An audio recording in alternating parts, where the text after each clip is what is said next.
Hello, ladies and gentlemen. Welcome back to Pokemon Unite India Open 2022. My name is Lucifer, and back on the desk is going to be Raider as we have opened up day 8 for action. And as we said, today we are going to be looking forward to all the teams who are going to be qualifying to the stage 2. And Raider, how are you feeling for that? Oh man, I'm excited. Already looking after the leaderboard, already looking after the standings and stuff. Hmm.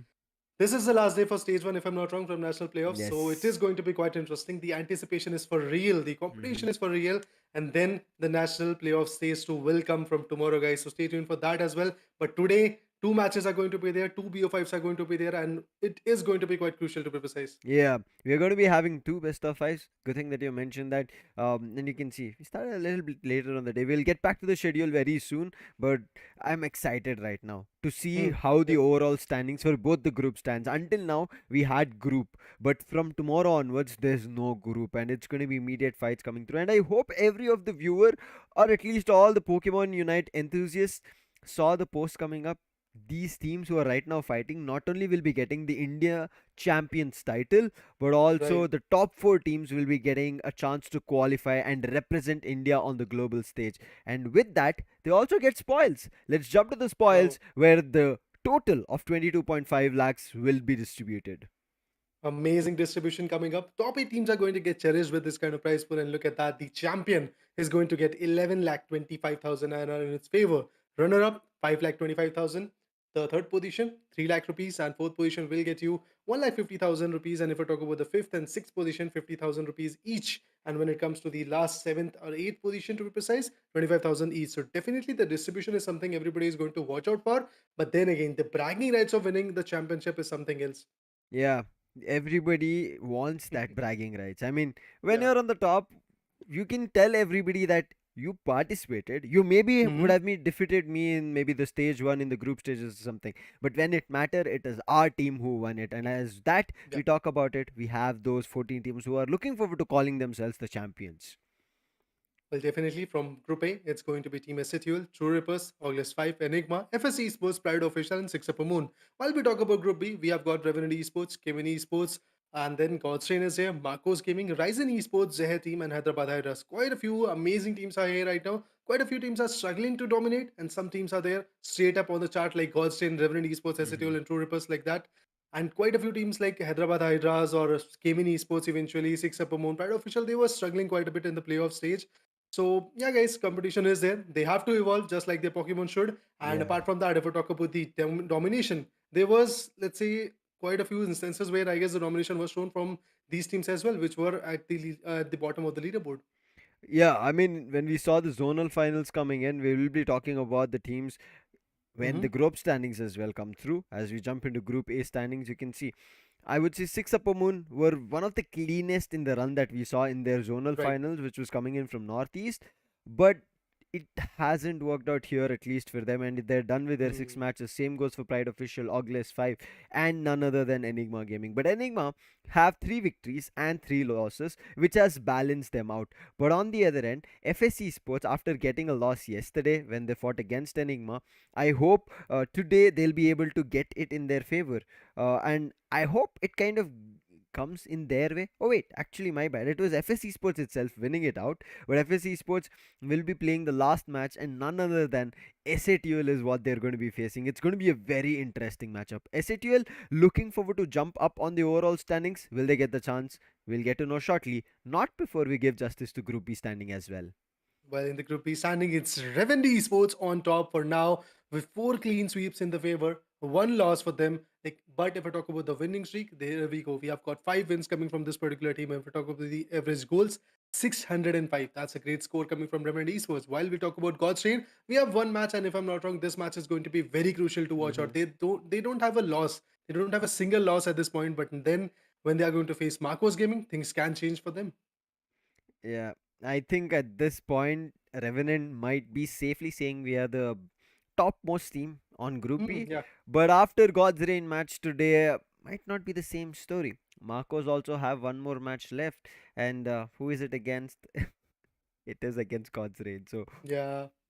this side of the story does not look completely great. But as we Mhm. said, Group of Death is showing up to be grouped with. But unfortunately, we can see, right, the teams which qualified from the zonal finals, especially in Group B, haven't had a great time. Hyderabad Hydra, Zahir team, and Ryzen Esports each have only were able to win one match, and I kind of understand as well. Now you won one match, but on the other end, you still have to face God's Reign and Revenant. That is going Right. to be an immediate matches defeat. But again, victories and losses, people will eventually cope up with it. But now, quickly talking about the matches on cards for you. Start off with SATUL versus FSC Sports. Jump into Marcos Gaming versus Godren, as we spoke about. But three matches were held offline today, which was Ogles 5 versus FSC Sports. Not a clean victory for Ogles 5, but they did fight it out and defeat FSC Sports today, unlike yesterday. But Enigma, just like yesterday, did get a defeat faced against Pride Official. And then we come to the last match. Oglesfy again were able to get themselves another victory, and that's the reason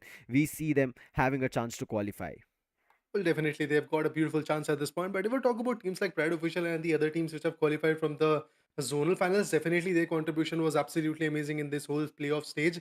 But now moving up ahead, we have got another beautiful team known as FSC Sports, which was qualified from the zonal finals, and SHL, which was invited in the national playoff stage. So let's see how the invitational teams and the qualified teams are going to fight off, because already we have seen quite a few times FSC Sports struggling, but then again also capsizing at the same time if the another match comes in. But for SHL, they are looking quite sharp in the Group A standings. Let's see how Mm-hmm. far they can go, how far they can build the kind of domination, because today's day it is going to be quite crucial. It's the last day, and eventually in the last day, let's see how far they can go. Meanwhile, talking about the head-to-head, it's between Shrey and Kaz. Oh, I'm pretty sure you remember as soon as you see this player's name Shrey coming Hmm. in, right? Yeah.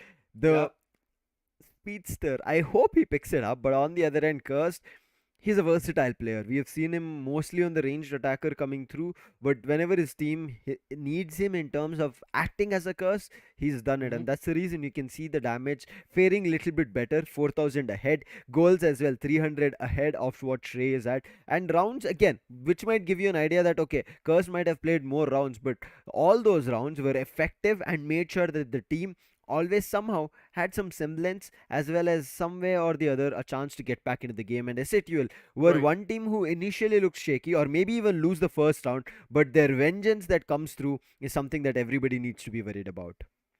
I mean, they are the redemption champion, to be precise. In Mm-hmm. this particular whole India Open 2022, they have showcased that first round they are going to let it go, and after that they will come back even stronger, and they will just turn down the tides in their favor. So definitely, would have to see how FSC Sports is going to give the answer in the upcoming rounds. First round, I'm actually looking forward to see how it happens and what happens, to be precise, in that round. I think FSC Sports will be able to capsize on that, having Shrey in their corner, the speedster. It can be Yeah. quite critical. Meanwhile, if we talk about SATL, they are the team which is pretty much dominant in their strategies. In the initial fights, they don't actually like to just go ahead and do the rampage. But then again, if we talk about the redemption, that's what they are good in.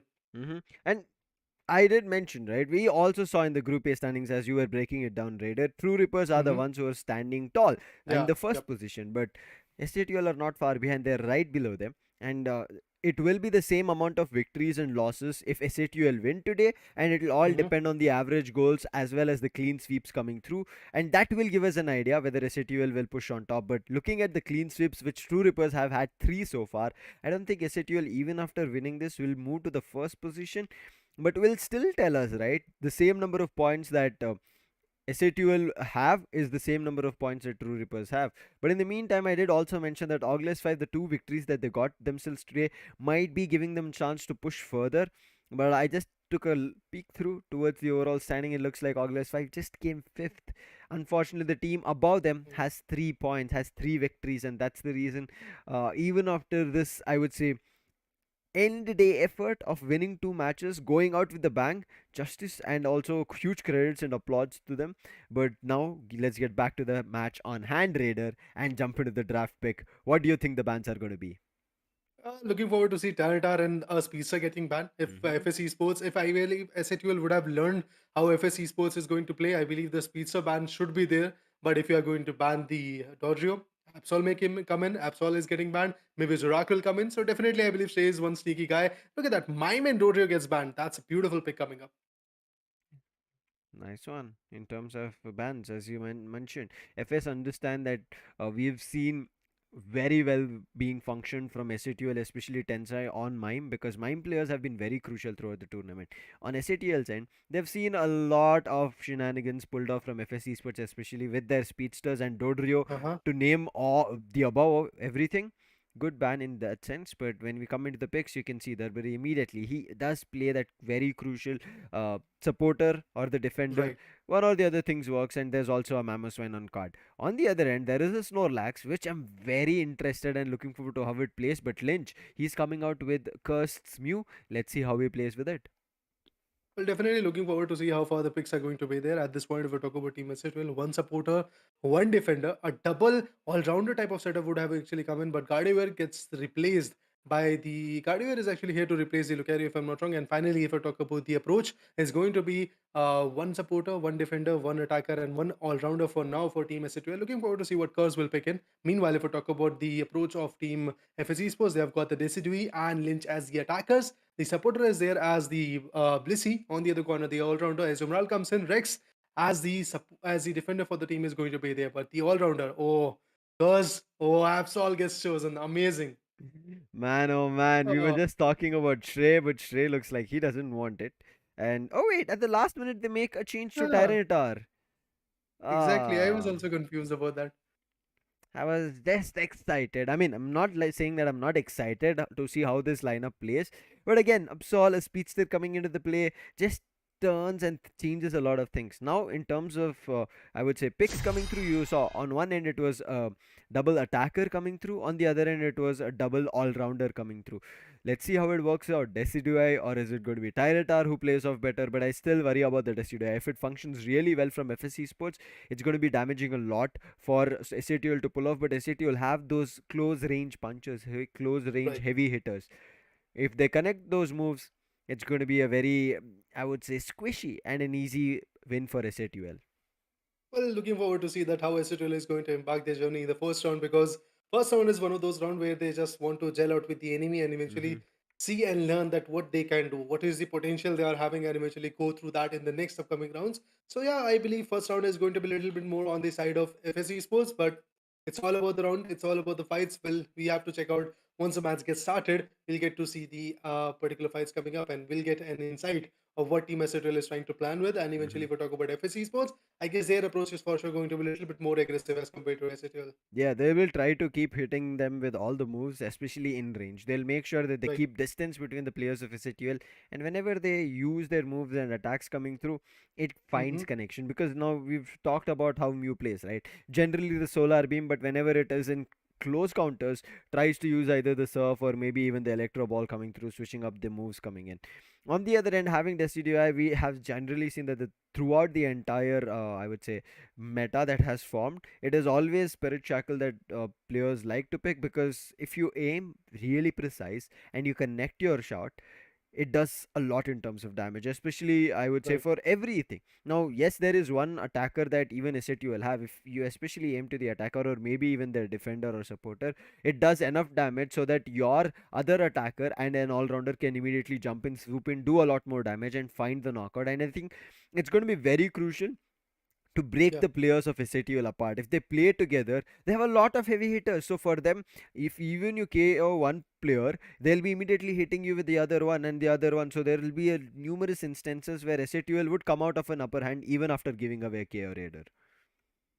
Well, getting the KOs at the right time, at the right opportunity is going to be the task for STL and FS Esports as well. Hmm. Because we saw yesterday how beautifully Rayquazas can be an advantage for you and for the team to be precise. So definitely let's see how far these situations are going to be there. They both have got their defenders. Mamos one is there. We have got the Snorlax as also coming up. And eventually both of those defenses are very important to be precise. But if I talk about Snorlax, that shield is something which messes me every single time. Whenever the shield comes in, enemy gets cornered and eventually the another guy from that same team particularly goes in for the KO. It's a Hmm. beautiful strategy to be precise. You corner one guy, you take him apart and eventually go for the second one. So that's a beautiful approach coming from Snorlax's point of view. But let's see Yes. how far Rex is going to use that Snorlax because eventually if you have got the right Pokemons, now the part comes to the guy who is controlling it. He Hmm. has to control it quite precisely. The timing should be right because quite a few times we have seen this Lucifer that even if you have got the Mew or Decidueye, the attack should be pinpoint precise. Otherwise, the attack is not going to do that kind of decimation or damage which is required to actually put him down. We right now have a quick update. We had an All immediate right. rehost of a lobby so that we are immediately getting back into the game. As you see the Pokemons being picked, we'll be jumping back into the game itself. But as we saw, right, we were looking forward to that speedster coming through. But I think when the timer just ran out, maybe a misclick happened. And that's the Oh. reason we had a quick rehost, or maybe a technical glitch that he couldn't press it. All speculations aside, one thing that I'm going to be happy is that we finally see a speedster coming through. Now Yeah. it is a all balanced lineup coming from SATL, which we generally see that they pick all the categories, whereas FSE Sports inclining heavy towards attackers. That shows that their approach is going to be a little bit more aggressive. Meanwhile, if we talk about SHL, they are both going to be passive and meanwhile be very stealthy because Absol is there. So looking forward to see how far this situation goes on. And yes, of course, the battle is bound to happen soon enough. The Mhm. rehosting was done, and now you can see that the picks are there right now, guys. Tyranitar has been denied. Absol replaces him. What do you think, guys? How far this approach is going to go on? For me, I believe SHL is going to be one stealthy team at this point. They will be able to seal the Rayquaza if the timing is right. But from the Yes. other corner, Mew is there. So that Solar Beam can easily hurt him a lot. Oh yes, I mean at the end, Rayquaza coming through, it can be the speedster Absol coming in because I was just watching a match and they were all everybody from that one team was hitting Rayquaza, making sure the attacks hit, and it was only one Absol which was surviving, playing on the top edge of the legendary pit, and when Right. the Rayquaza was super low. One move, I'm not too sure if it was the Unite or it's Slash or whatever it is, but immediately that connected and Rayquaza was stolen. And the timing of it was that everybody respawned at the time when he got the Rayquaza. So that gave the team the very big opportunity. Now, let's jump into the action and see if that can be done from the Absol or you coming in from the other team. As it starts off, we're going to be seeing two Pokemons, especially as we generally see Azumarill keeping top lane control. But to deny that, Mm-hmm. or at least get the early goals, Might is trying to fight initially. That's a little bit surprising, but it's still SATL getting the first goals, followed up with the Scyther on the top lane. Well, precisely, they are getting the goals at this point. FS Esports 6 goals from their corner. SATUL also 6 coming up. But the KO comes in. Mew gets the Absol on. I guess it's already starting off. Look at that. The rivalry is coming up for sure from those guys. But let's see how far the situation goes on. Meanwhile, waiting for the evolution as well. Everybody is farming and getting the XPs done and dusted so that they can maybe evolve as fast as soon as it's possible and then go for the attacks. On the other corner, as Umral is there, Swin up gets the Mew. That's good enough. Swinup was able to score plus for Team S12. Right now, there's a lead of plus 2 points to be precise from S12, but let's see how far this lead is going to go on. Absol bags out another set of 5 goals. But in the top lane, things are looking a bit more favorable for the team known as FX Esports because they have got Yeah. their Pokemons in here. And I was mistaken. 3 Pokemons are there from S12 as well now. But one goes down, and this is an opening where FSC Sports will be looking to bag a lot more goals. And now Gossipio, which is going to be none other than Darbiri, will be pushed and rushed out of their goal zone, which now gets a little bit Wow. difficult for SATL because the difference is created. On the other end, Gardevoir is still not evolved, and that's the reason SATL had a little bit of a tough battle on the top lane because they did not have the moves which was necessary for their moveset. But in the meantime, there are other Pokemons which evolve, and Scyther is on a Scyther right now. Rex, he is also on the Blissey, but this time 1v1 might coming out. He knows he should not be picking up with the defender, but he's just Mhm. annoying them as long as possible. Well, definitely is just trying to take a chunk of this guy's HP. On the other corner, if we talk about Lynch, he knew, waits for the right time period, goes for the solar lead, and look at that. Once again, steals Chaos Energy. Does the same kind of attentioning fight coming up. The tension is there, but Might and Tenside. Both of them are trying their level best to go for the attacks, but if we talk about the Killer Swine, not looking that favorable at this moment. Its HP is not looking that great, and look at that, the attack comes in. HP is very vulnerable, and yes, of course, the KO comes in with that slow like thumb, and now FSE Sports 73 points from the corner. Mew gets the Elder Gods as well. They thought all of them as they wanted to corner the players of FCG Sports who were pushing mid lane. SATL are Uh, the ones who get hit a lot, and the only survivor was Gardevoir, who was trying to do damage and push the players back with the Psyshock. It did do damage, but it never yielded in a KO because FSC Sports were throwing a different player in front of them. In the bottom lane, meantime, you did see that it was Absol still keeping control, putting a couple more goals in. But SATL, after losing this first goal zone, let's see what they'll be making up with. For sure, let's see how far they can actually go because the top lane goal zone has already been destroyed and they are trying to actually defend it so that nobody approaches to the second goal zone in the top lane. Meanwhile, if we talk about Absol, he's trying to be a little bit more on the bottom lane. I don't know what the approach is for Team Azerul at this point, but eventually the Reggie Eliki is going to get concerned and there we go, gets KO'd. And now it's Izumral tries to fall back in this goal zone and eventually the KOs are coming up on the bottom lane as well. Absol gets taken down. Now the bottom goal zone is pretty much open-ended and I believe it's going to get destroyed soon enough. 13 more goals, but it looks like there are players who do not have 13 all, and therefore it should be waited. And finally, not delayed for too long. So SATL will be a little bit happy that yes, we were also able to break one goal zone from there, but they're not stopping there. They're overextending. One shot on Tensai and the Spirit Shackle coming through. Desidia playing really well, making sure it's another one. And one more shot coming in should be his end. And actually, it was not from that end. It was Azumarill coming on Scare, takes him down. And everybody from FS Esports is right now on a chase to take down Gardevoir and the other comrades. Skyesports constantly trying to show the rampage. Look at those kills getting dusted. Absol once again gets taken down. SATL, yeah, but SATL is just trying to go a little bit more on the defensive corner because now their aggression is not working a lot. They were trying to overextend on the top lane second goal zone, but they were getting KO'd. Innocent was taken down at that same instance. Now the evolution is very critical. Don't you think so, Mr. It is.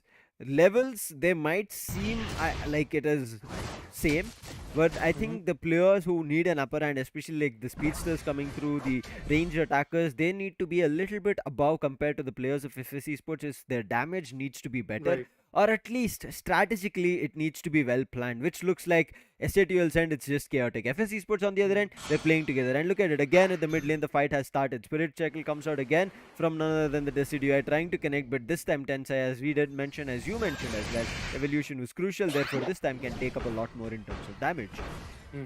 Indeed, he's becoming the tank that is needed for Team SATL at this point. He's fetching a lot of endurance. On the other corner, look at that. If I talk about Tensai as well, he's trying his best to go for the guy who's Snorlax, but the damage is already done. Tensai is not looking that good. Oh, another solar beam comes in, does the damage, and the KO comes in from Desidueye. That's absolutely amazing. Another beautiful set of KOs are coming up, but Eldegoss and the Gardevoir, let's see how far they can go with this kind of approach. The support of the attacker, both of them has to be pretty much readily available with each other so that they can actually farm that particular attack. But look at that, Reggie Seal gets focused and gets taken down by the Desidueye once and for all. I believe the Desidueye Stray, he's precisely working a lot for the team. Meanwhile, the Absol, let's see how far he can go.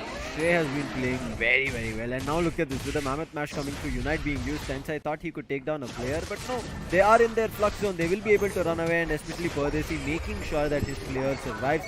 Unite gets used from Stray coming in, but he's not finding any connection. Even if the connections are found, they're just running away. Now it's all up to Pardesi to survive, but he's in a 3v1 situation, gets eliminated. And Desidia was a little bit too far, and a 2 KO streak for none other than Ghoul. And now immediately, all of them are TPing back to base so that they can refill their health, and from there on, carry forward to the next fight, because now it is top which is looking vulnerable with the Reggie Aliki pushing. Exactly, nobody was focusing on the top lane, and eventually it was the Azumarill who was able to turn down the Reggie Eliki in their favor, and now the risk comes in for SATL in the top lane. Let's see how far this particular situation is going to go on, because as you can see already, the domination is getting forecast, the solar beams are coming up, Decidueye is also trying to work its farm, Blissey is there, the defender is trying to actually survive a bit, but Reggie Eliki finally gets countered, and still none of the goals are getting succeeded by the team known as FS Esports, but they have got lead. More than 200 points is there from the corner. If we talk about SATL, just barely reaching out the 150 marker. 167 points is there from the corner as well. But the mid lane now gets farmed, because in the mid lane, very soon, in just 1 minute or so, the Rayquaza, the legendary boss Pokemon, is going to come in. The boss, the big man, the show stealer, at least for one of the teams who will give an upper hand. Let's see who it is going to be. In the meantime, it's still chance for until the next 50 seconds, and it looks like SATL want and are trying to react with more aggression. It's a bottom lane push happening from their end. Verbery leading the charge initially. Pardesi uses a block a little bit earlier, and now it gives an opening for none other than Ghoul. Immediately attacks on with the slash coming through, but as soon as he sees more players from FS Esports, he backs off. He immediately gives a call like, let's try and hide for now, and immediately then jump later on. But a brilliant psychic and followed by a side shock coming through does a lot in terms of damage for Pardesi, and also they're trying to block Pardesi. Pardesi is on the other end of the block. Oh, he did not connect it, therefore that Mammoth will be able to run away. This use of both Psychic as well as Psyshock coming through is just brilliant at this point on Curse, but how far can he take it? Registeel will be taken away. FS Esports looking in trouble because the attacks are boosted from SATL. I mean, now the true potential of goal or the speedster is coming up. Look at that, how beautifully he was able to steal the registry, and now getting that particular advantage of attacking. I guess the team is not actually trying to go ahead in front of them and go for the messing around. Let's see how far the situation goes on. Tensai, meanwhile, at the 11-11. And if we're talking about the Eldegoss as well, the supporter is also trying to survive, but the solar beam comes in, definitely tags him out. But the performance coming from Esetiol is not looking that up to the mark. 1 minute and 30 seconds more to go, and then the approach should be going for the Rayquaza as well. So let's see how far this Rayquaza attempt is going to go on. Definitely the approach is there. They are trying their levels to take down the players coming from Team FS Esports, but they are not succeeding quite a bit. Look at that. Pardesi is looking a little bit on the bleaker corner, but still the KO is not founded, but it was Gardevoir who gets the KO. Was I still alive? That's what I'm looking forward to. Who takes it away? Setiol, if they smash it, they'll be the ones who'll be looking and feeling very, very well. But in the meantime, Ahmed managed to chase the Decidueye away, and it's either brilliant tonight to connect, takes down Decidueye, which was a very crucial factor. Now, Blissey was trying to help, but Blissey did it survive? Not too sure, but Gardevoir in the meantime takes on Azumarill, which is making players go back. Unite being used on Lynch for him to survive because they lost one ranged attacker. In the meantime, SATL concentrating all their forces for the fight on Rayquaza, and players are distracting Lynch with the light screen, trying to avoid any kind of aggression towards his end, but the Blissey is also super low. And look at how the Solar Beam gets baited, because of which SATL, the entire squad, gets Rayquaza, and they're running right to the goal zones of FS Esports. Now there is no stopping eventually what FS Esports can do, get the KOs done. But that's not going to be a possible task because everybody from that particular team was already getting KO'd, and now they are focusing on the base goal zone. So let's see how far the situation goes on. 576 points is already coming from Team SATL. I believe another 100 could be done down soon enough, but the KOs are coming up. Absol gets taken down, but look at that. Another 30 gets done down. That means close to 600 is going to be the point streak that Team SATL is going to build. Definitely the aggression is there from SATL's corner, but eventually it was there when the Rayquaza got in the favor, and when they also was able to steal the Registeel, and that's how, to be precise, they got the advantage of attacking. Meanwhile, if I talk about SATL Esports, a beautiful performance indeed, and they are the winners of the first round of this BO5. So 4 more rounds to go, 4 more opportunities for a team known as FS Esports. It might be 4 more, but I'm not too sure if it will go there, because we have rarely seen SATL losing the first round or winning the first round and losing the match, right? It Hmm. has always been the case that if they win the first round, mostly the match is theirs. But if they lose the first round, then we kind of think that there is a chance, but SAT will also show us that they can do comebacks. Now, as you rightly said, close to 600, Curse played really, really well, but I would say Tensai, as we see the MVP and the crown on him, it was because of him. It targeted none other than Shrey, understanding the huge capability that Shrey would have had on the ranged attacker, especially with the Unite being ready. He targeted, immediately went on the Mammoth Mash, called his teammate Might to push up and take on a fight with the Decidueye. With the Unite immediately, 2 Unites targeted for 1 Pokemon to be taken down. Blissey used another Unite to save Lynch, making sure that both the ranged attackers do not go, but they were capable enough to push them back. You can see how close both FS Esports and SATL. I would say FS Esports also Hmm. looked fairly better. They did Exactly. have the lead of a couple of goals, but it was not enough for them to get Rayquaza, who could change the tide. I mean, Rayquaza was the only thing that Resident did very beautifully. The chaos were there for sure, if I'm not actually wrong. Yes. They were able to steal the Reggie Leaky quite a few times. They were able to steal the Reggie Steel as well. But then again, if we talk about the chaos, the aggression, Shrey was absolutely on point. Look at that, 82,000 damage coming from his corner. Lynch on the other corner bags out the another 70,000. Definitely would have to actually conclude this fact that yes, FS Esports was also on point, but the Rayquaza, that was the game changer for them. Meanwhile, the player of the game is for sure going to be SATUL's Tensai. 131 goals, 2 knockouts, 4 assists, and 46,127 damage coming from his corner. MVP merits is going to be 81, which is quite good. Earlier in his win-up stage and Pillow Swine stage, he was the target. Uh, and he knew his responsibility, just like we saw Pardesi coming in, right, from FS Sports, Hmm. trying to slow down the players, block them, isolate them. That's the same thing that Tensai wanted to do, but eventually, earlier in the rounds and the time, he was still in his not ultimate form, therefore he could not resist a lot in terms of damage, used to take it and then eventually get knocked out. But also, Right. in that duration, he used to buy time for his teammates, so that even if they went back to the base or they were KO'd, they can get back as soon as possible to help out the others, to make sure that the lane, I would say, advantage or lane control is not completely given up. But still, comments to FSE Sports on round one of how they played. You saw them, they pushed, and they were the first ones to destroy two goal zone of SATUL. SATUL therefore from there on, I would say, slowed down the game, took a Mhm. breather, and then started aggressing.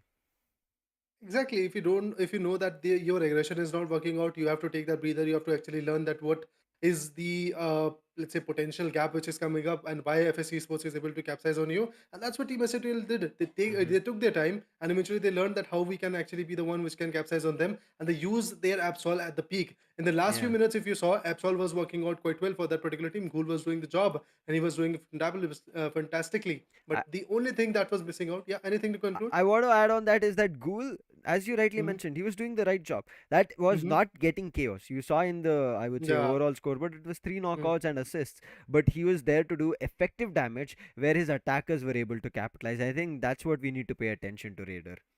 Yeah, exactly. Even if you are not getting the KOs as a team's member, you have to actually go for the damages. You have to actually Hmm. go for the contribution for the team, and that's what Absol did. And despite of that, I believe if team STL wouldn't be able to steal the Rayquaza, I believe Absol could have been very credential in that particular Yeah. perspective as well.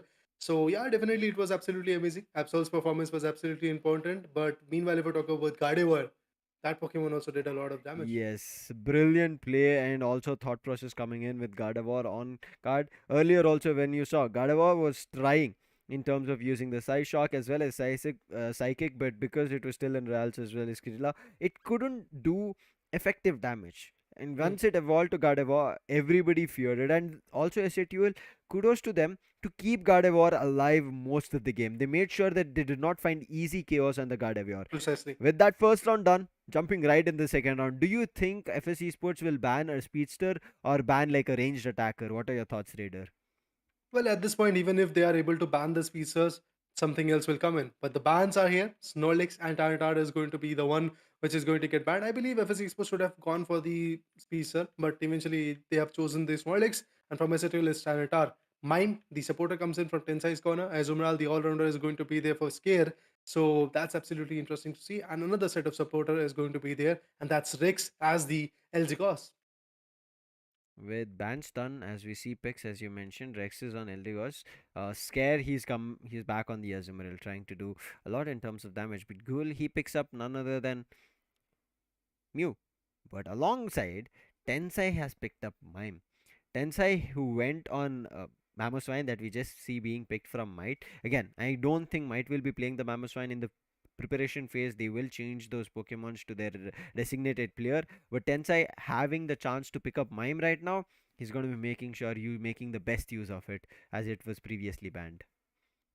Rightly said. Meanwhile, if we talk about the approach coming from Team SATL, look at that. Now things are a little bit more shaky, a little bit more changing, and they are actually going for the curse. That is going curse is going for the particular Pokemon known as Dodrio. A Suicer comes in from the corner. I believe once again that balance is going to be there, and Davari finds himself choosing the Scythe for him. That's absolutely interesting. Once again, just like the previous match, they are once again coming with the all balanced equation. They have got the supporters, they've got the defenders, they've got the all rounders, they've got the attackers as well, and Spicer is also there. Meanwhile, if we talk about the FSC Sports, again, quite a bit of aggressive approach is going to be there because the Sylveon is there, Gardevoir is there, coming from Shay's corner, and Shay did absolutely on point in terms of how he was playing the Decidu.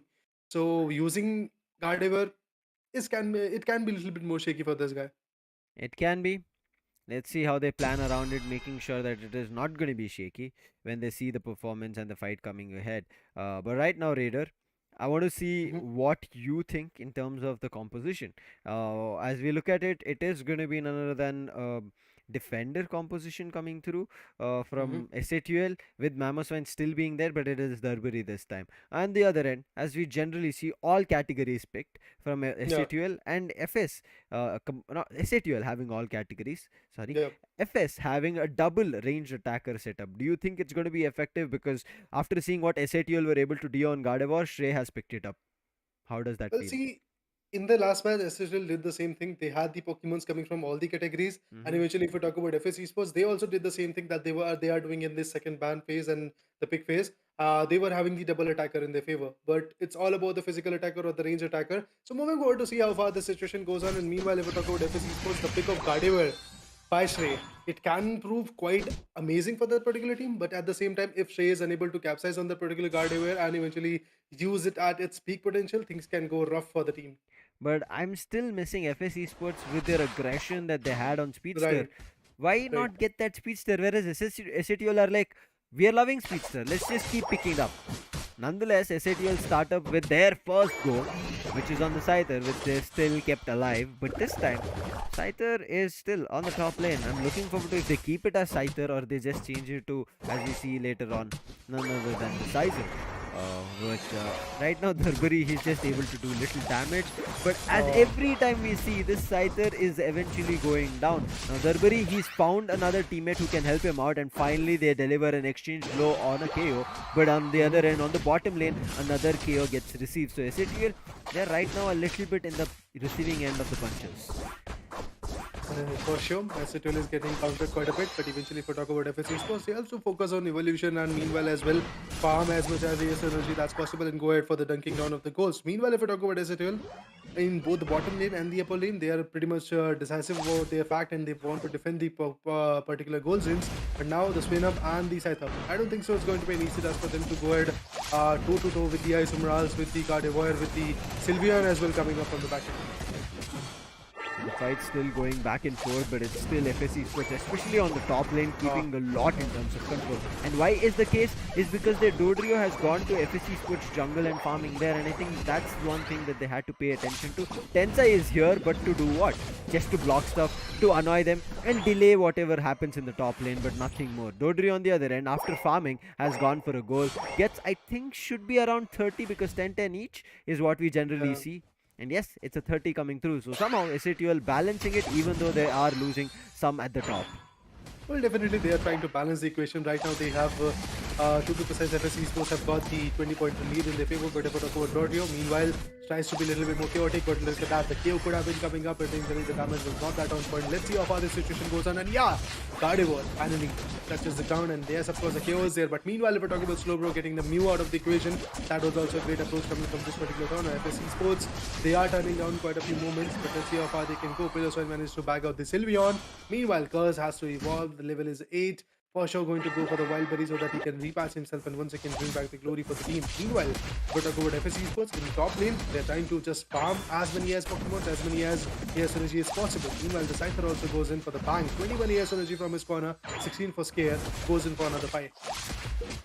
Fight is going back and forth, at least after that initial SATL momentum loss, but right now the momentum can change depending on where Regis that both these teams concentrate on. SATL looks like initially they want to concentrate on the Regi on the bottom, but FS is also doing the same thing. On the top it is a 1v1 fight we are seeing, but first he makes sure he attacks the defender and immediately goes in for a goal. Needs 8 more to destroy, but in the meantime you saw what happened. The bottom Regi is taken away from none other than FS Esports, and FS Esports they're converting it on and taking the aggression head over towards SATL's player, but he's not happy. Cursed is like, you're taking vengeance on my player, trying to eliminate them one after another. I'm going to be making sure my drill pecks hit you and make sure I find chaos. Yes, found a couple, but now in terms of the momentum, they have to bring it back, especially in the top lane, and that's the reason the Mime has switched up, gone top lane after respawning, and with the Sizer, will be looking forward to taking it away. But a brilliant hook right to the Slowbro, throwing him to their flux,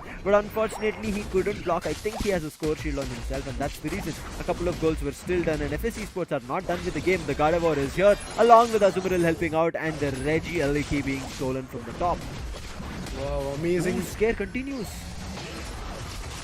That's quite an amazing aspect of this particular team known as FS Esports. They are able to capitalize quite a bit.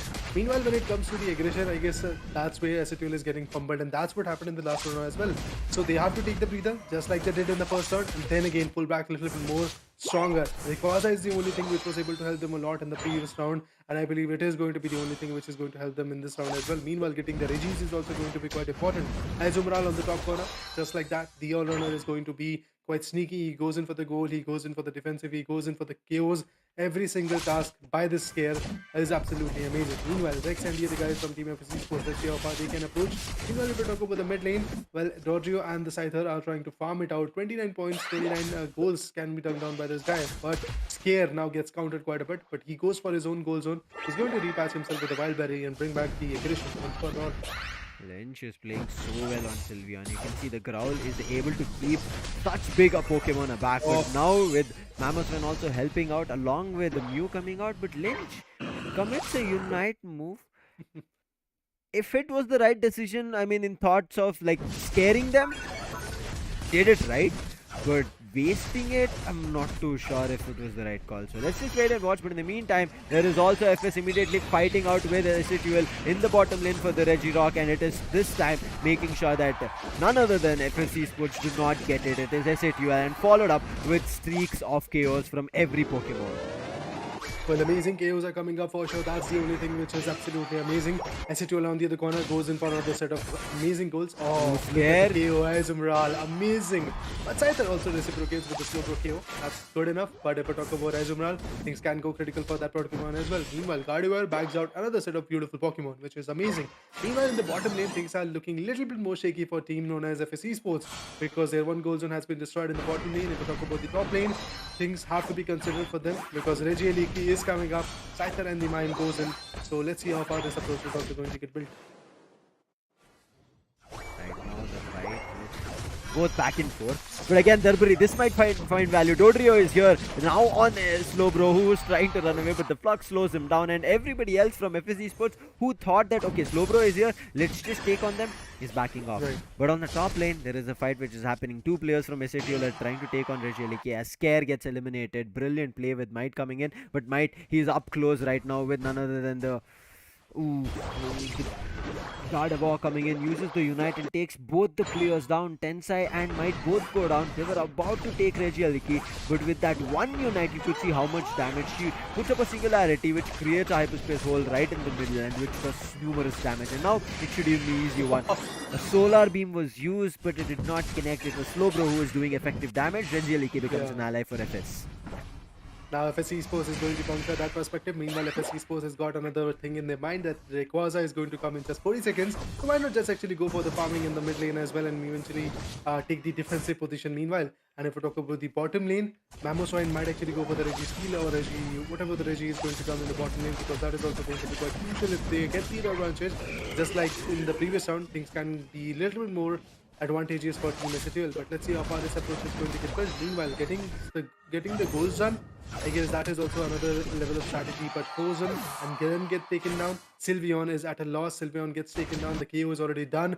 The mid lane is now looking a little bit more vulnerable, but there is nobody from SATUL to contest for now. But let's see how the approach is going to get built. Quasar is here. Let's see what FS Esports have planned. They're a little bit left behind on the goals, but Darbury, a brilliant positioning, hiding towards the FS Esports' end in the tall grasses. Starts off something, but it does not get connected. Darbury is also seeing the growl as you mentioned, but it's not connecting this time. So Darbury is not receiving any damage. In the meantime, Slowbro, he thought of TPing back to the base, but now he's getting hit with Eldegoss, knowing the position. Gardevoir trying to help out over there, but for how long? And you can see how much control that SATUL have kept. They're not even letting any players from FS Esports push up. Now sneakily, Curse should be able to score a 40. He has 37, but nobody will be able to go back because why? They're all concentrating on this mid lane fight, and fight has started on Rayquaza. Might now trying to take on forward. Oh, as soon as he saw the Gardevoir, but Rex helped him out, but he doesn't matter right now. He's like, I'll try to still push. Unite was used from Gardevoir, but the mime stance coming through. It's just more efficient, but on the back end, players who had pushed up from FS Esports on the other end towards Rayquaza, they're able to find value. They deliver knock, but Dodrio being there in this situation is helping out, but Gardevoir still alive, making chaos happen, finds a streak somehow, but doesn't respond in kind. Is going to be Dodrio. Cursed as well, making sure finds a chaos streak for himself, does damage, but it's a 1v3 situation. Now Darbury who was pushed off, so somehow they need to play together to get this back into action and control. Scare, he knows he can take a lot in terms of damage. That's the reason he's going for this Rayquaza without thinking about anything. Darbury in the meantime wanted to steal, but I don't think there will be a chance as final hit comes in none other than Sphere itself. And with the telekinesis, stops might as well for some time. But with the bullet punches, he did break the Rayquaza advantage. But you can see what is happening. Might, as he pushing up the top lane, the Sylveon is following him, making sure that SATL players do not get a chance to goal. Well, definitely at this point, getting the goals done is going to be quite crucial. Let's see how far this approach is going to go on. Quite a few players have been going, but yeah, Umral. He goes in, goes for another set of 100. Okay, that's 28. That's precisely coming from the corner.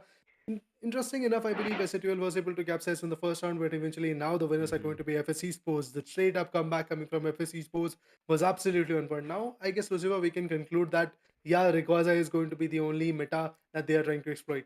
Yeah, both the teams. But again, this time it was SATL having a little bit of an overextension. I mean, Hmm. they did the overextension previously as well, but found value. But this time when they overextended, majority of the players had actually moved to the other end of the, I would say, left hand side of the legendary pit, if you can call it. And that's the Right. reason when they started using their unites and wanted to go for move hits, it from their back they were getting hit with moves on FSC Sports' end. You saw Shrey also coming in with a Psy Shock, therefore Sai getting the Gardevoir getting a Chaos. Dodrio Curse did come in, get a 2 Chaos streak of his own, but it was not effective enough to get Rayquaza and also keep the players alive from SATUL. So therefore FSC Sports immediately took advantage of it, and Scare being alive alongside Pardesi with Rex as well, they knew one can take up all the damage coming in from Rayquaza, other person can heal Scare, and Scare can keep making sure he connects the hits, and that's where you can see immediate steep curve right to victory was what FSC Sports were able to take. Amazing contribution coming from FSC Sports in the last few seconds, in the last few minutes to be precise. In just 30 or 40 seconds left, they were able to conclude the Rayquaza in the favor. And with that, they had a beautiful buffer. And I believe close to 120 points is what they are actually having as a lead in front of SATL Esports, which is good enough. But let's see how far SATL is going to come back, because we have already seen quite a few times SATL Esports as the redemption champion in the Pokemon arena. So I hope so in the third and fourth round things might change for SATL Esports. But meanwhile, if we talk about the FSC Esports, three more rounds to go, two more victories for them as well, and same goes for SHL. So it is now coming up to a BO3 to be precise. Getting the next two rounds in their favor is going to be the goal for every team which is here in this lobby particularly. But meanwhile, if we talk about the damage chart, we can see that from SHL it was Cuz who did the heavy lifting. And I think this time not having any healer on SATL is might be one of the reasons that they were not able to survive a lot. Were receiving chaos but were getting exchange as well. But on the other end, you saw Eldegoss being there for FS Esports was more than enough. And yes, it is going to be none other than Rex itself playing really well, both in terms of doing damage, which is 35,000 is a good number on a support, but also you saw the healing coming through the recovery, and on top of it was a part of 8 assists, 3 knockouts, 107 goals, and with MVP points. ET2 does tell you that how much he was effective as that supporter. And this is why every time when we see supporters coming through or even defenders, it needs to be that works in tandem with your teammates. If not, it's going to be a difficulty. And Raider, with this Mhm. synergy that we saw coming in from FSC Sports, they also respond in saying that we are not out of the game. If SATL win one round, just like they have done, what, redemption champs, you can call them, who get back into the game, make comebacks happen, FSC Sports also want to prove that point. Well, precisely, FSC Sports, will they be able to come back is the bigger question. Definitely, they are here to prove a point that they are also one of those amazing teams which can turn the tides in their favor, and they are doing it quite beautifully. The way they were able to seal the Rayquaza, the way they were able to defend that particular mid lane was also very on point, just like Yeah. SATL did in the first round. But moving up ahead, if we talk about the goal retrieving, I guess at that area, SATL is one of those amazing teams which is able to conquer quite a bit. They are from the start trying to capsize, trying to get the goals done. Dodrio, as a particular Pokemon, was also able to steal quite a few goals from the Mhm. FSC Sports, but eventually at the last few minutes, Mamoswine was there, Dodrio was there, but their unites were already done and dusted. So they were left with the basic attacks, which was not enough to get the Rayquaza. Unfortunate for SHUL, at least in one round. I mean, they could have had clean sweep, but as we were talking about it, right, it is also FSC Sports who are looking forward to climbing up the ranks, even though they understand that they are a team who will be qualifying after today, but they Right. want to get to a better positioning. Having better positioning somewhere down the lane can yield you in benefits, but for how long? We will look into it when we jump into stage 2, but for now, the only intention is win the match in front. Whether it will result in an advantage or a disadvantage does not matter. That kind of a strategy and also belief from a couple of teams works. They're like, do not think about the bigger picture at certain times, because when you think about bigger picture Raider, it kind of overwhelms you with all the thoughts of, oh wait, we have to win this, then there is Right. such a long journey, win with other teams, there is double elimination, best of 5, and all these numerous I would say numbers coming to your mind might play with your mentality, and because of which you kind of lose your morale, or certain times for a couple of players it boosts the morale.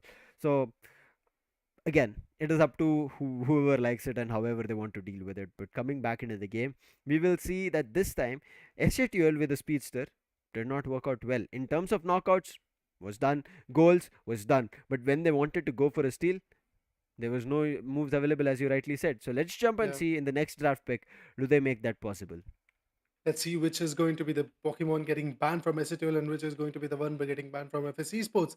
I mean, it is going to be quite crucial for FS Esports once again picking up the Gardevoir. It was quite an amazing job done and dusted. They were able to dish out quite a few damage, and eventually the way they are having the kind of, let's say, double all-rounder type of double attacker type of approach, it is working out for them. But eventually in the last one, Sylveon was not working quite a bit. SATL goes on for the ban of Decidui. FS Esports chooses the Mime to get banned. Now Scare, a guy who's actually going to pick up another beautiful Pokemon, and now he's going to become the defender for the team. Hell, Pardesi goes in for the defending kind of, let's say, opportunity, and he's going to choose the Snorlax. Meanwhile, Might and Goal. Let's see what they're going to pick. Goal might actually go for the pizza, but he chooses the Azumarill. And now I guess the approach is a little bit more different, Lucifer, because the double all-rounder type of approach is already there. I think SATL are done with variety. They're like, okay, no more variety coming in. We are going to be playing a standard comp, which is going to be yielding victories for us. On FS's end, brilliant thought with banning Mime. Yes, for one round, Tensei was not effective on the Mime, but if you let that Mime be alive for a longer time, it can do damage. But also, you should think about how Mime can be a very devastating pick on the other end's team, depending on your choices. But wait, what am I seeing here? It's a triple all rounder pick coming in. All Interesting. heavy hitters. And Tensa is the only one who's on Mammoth Finance from SATL's end. Wow, quite an interesting approach coming from Team SATL. Let's see how far this approach is going to push them. Meanwhile, if we talk about Darbari, the Blissey, it can actually support quite a bit. Let's see what happens eventually. If we talk about the attacking formation of FS Esports, they've got the Gardevoir, they've got the Venusaur as well. Meanwhile, they've got one all rounder, that's going to be Serena. Her kicks are going to be quite aggressive to be precise. On the other corner, if we talk about Rex, the supporter comes in, they've got the healers. So now I believe the opportunities for SATL Esports are looking a little bit more shaky once again because their approach is a bit more different, a bit unconventional to be precise. But let's see what happens. Yeah, I agree. It is a kind of not thought of, but it should be doing a lot in terms of damage, where we will be seeing the hits being taken right to the faces from FSC Sports. But FSC Sports, as you rightly said, in their composition, like we end up seeing SATL who love variety. It is FSC Sports who have brought in variety, not in terms of all the categories being picked, but at least in changing Pokemons. And especially with Decidueye out of the cards, there goes Lynch on Venusaur. So it's an interesting choice again coming in. Lynch, Venusaur, and also you end up seeing the Petal Dance coming in, which can do constant damage. Again, another choice and also another chance where FS Esports can take away Rayquaza, because if that Venusaur gets a chance to stand right at the legendary pit and keep using that Petal Dance, constantly keep hitting Rayquaza, even though somebody tries to go for a Unite, that Petal Dance, even though it might be little damage for Rayquaza, it can do big detrimental victory that one team can take away. For sure. But moving up ahead, if we talk about the match getting started, yes, of course, the match has been started. FSC Sports coming in the purple corner. If we talk about Team SFL, they're coming in the orange corner. They are also trying to farm, same as Team FSC Sports. But if we talk about SFL, their things can be a little bit more shaky in the initial time period because they've got the Tyrant R. But eventually, the stage is Lavitar, so definitely quite squishy. So let's see how far the situation goes on. Meanwhile, the attacks are coming up, the damages are there, chaos or something missing in the initial movement. Swinub also comes in the top lane, and look at that. Now they are just trying to pull together their aggression, maybe push back a lot. And yes, the push is coming up. They are trying to respond to quite a bit, but finally, Scare goes in its goal zone, and now he's going to survive a bit more. In the meantime, Tensai, he might be eliminated. Pardesi pushes up to eliminate Ghoul, but seeing Curse being there, he moves away. But there is still the Venusaur, which we'll eventually see down the lane, and Sizer also helping out. So making sure this bottom lane control is not lost from either of the teams. But top lane, it can swing either way if there is an overextension, and that's the reason we end up seeing switches where it's still a 2-2 hold coming through on the top lane, and again immediate tussle, seeing the wild Pokemon spawn right between the goal zone. This time on the bottom lane, at least, it is SATL. But looking at the number of AOS energies they have, goaling will not be easy. Because look at it, 20. They need goal assist, and with the goal assist, they will be able to do it. They move away from Pardesi, who was taking a nap in the goal zone itself, and they'll be able to get their goals in and done with 44 goals to the start. Already bagging out the damages, already reaching out to Carnage, so that's absolutely amazing to watch out. As a duel, 44 points from the corner. FSC Sports starting off with only 13 in the initial moment. The way they were able to score, now it's getting quite a bit risky for them. Swinner is there on the top corner. Apart from that, we also have got the Pupitar. The Pupitar goes in the mid lane. Now I guess he's going to get recalled soon enough. The Scyther is also trying to go for the top lane. Meanwhile, Gardevoir is there, but Tensai still remains at large. He's still surviving. He can easily go for the goals. And let's see what is going to be the approach. But the Elder Cross comes in, the damages are coming up for sure. Look at the approach. It's quite chaotic for this particular guy, but Gardevoir is going to be the main focus for Tensai right now. But Tensai gets hit with the Psyshock and immediately decides to move out. Pardesi in the meantime, who sneakily wanted to go and get a couple of goals in, understanding that there's a legendary pit fight happening. Not on Rayquaza, but it's just the wild Pokemon which spawned. Does not work out. And everybody starts moving back to their goal zones, but not the side of FSC Sports. From legendary lane, as the bottom lane push happens, they are immediately fighting out, especially with Gardevoir helping out. I think most of the players from SATL should just back off, because range attacker coming through along with Snorlax being there will make their life difficult, and making life difficult on the top lane is also Zarina, who tried to push up. Was in a 1v2 situation, but understanding the circumstances that SATL's two players, Tensai as well as the Tyranitar Might was in, they're like, let's evolve and then we'll take on for that 1v2 situation where we will be in the upper hand. But with all the time done, and we see the Regis on both the top and the bottom. The focus is definitely going for the Regis. The Regis team is going to get concerned when the Ivysaur comes in with the Battle Dance. Let's see how far this decision is going to get concluded. Or the KO is there, and that is by the Venus Swine. That's absolutely interesting to watch out, but instantly gets killed, instantly gets traded off. He'll not be happy about that. But in the meantime, the other players are still surviving. So Krul will be trying to do some damage and push back the players. And again, as we spoke about it, when you have more AOS energy, scoring will be difficult. Pardesi on the other end could have scored, but he just has 4. And there was no way to buy, I would say, space for his team. And he'll be just waiting here and let it go. But in the meantime, all the attention from FSC Sports will slowly start moving to the top lane, because Regieleki is still alive there, and it is only the Pupitar on Might, who's still not a Tyranitar, who will try to deny it. But wait, Snorlax was absolutely very close to the goal zone, but he TPs himself back, and now he's going to go for the bottom lane. That's interesting to watch out. The goal zone pretty much on the bottom lane is very open-ended. They can easily reach out for that. But Regieleki, that's definitely one thing which has to be considered. And look at that, the attack is already coming up. The Pillow Swine gets attacked quite a bit. The damage is coming up. The Pupitar on the back corner is also going to go for the mid lane. But let's see how far this approach is going to get penetrated. Nobody's focusing on the Regieleki. It's basically like a rampage coming up in the top lane. The fights are coming up. The brutalities are coming up. But let's see what the focus is going to go on. It's Stray and Scare trying to actually give respect there. Respects to be precise to the Regieleki. But on the other corner, we also have got some amazing Pokemon for Team SATL. And yes, it was Team FSC Sports capsizing on that. But the KOs, look at that, are still coming up. From SATL ESPORTS is back-to-back Sizer doing the job. Tyranitar, we just waited for it. Might, as soon as he's on that, look at the aggression and the push coming in. SATL will be able to destroy 2 goal zones. SATL will be able to destroy 2 goal zones of FSC Sports. And FSC Sports right now looking a little bit shaky. I mean, yes, they took their Regirock was stolen, so they immediately punished that Mammoth Swine that we are able to see on Tensai. But after that, when they were able to take Regieleki, they were the ones getting punished, and SATL are looking so good. And now again the bottom Regi has spawned. Easily that SATL are taking, because the players from FSC Sports are worried about their goal zones, because so early in the game, within 5 minutes itself, 2 of them were destroyed. Well, let's see how far this approach is going to go. And Regis once again gets concerned, and look at that Snorlax trying to go for the thumping damage, but fails to do so. Gardevoir steals it. Amazing approach. That's quite an amazing stance coming up, and now the advantage was in the favor of FSC Sports. Let's see how far FSC Sports will be able to go. The KOs, well, that's what we have to look into it. Snorlax tries to run as far as away as possible, but meanwhile goes in for the goal and does the goal for sure. But let's see what happens eventually next, because the KOs are something we are waiting. Steals are there, but he's also getting attacked from the backside. Yeah. He thought I'll try to block both, but Scyther immediately with the move went behind him. and there was nothing that he could do.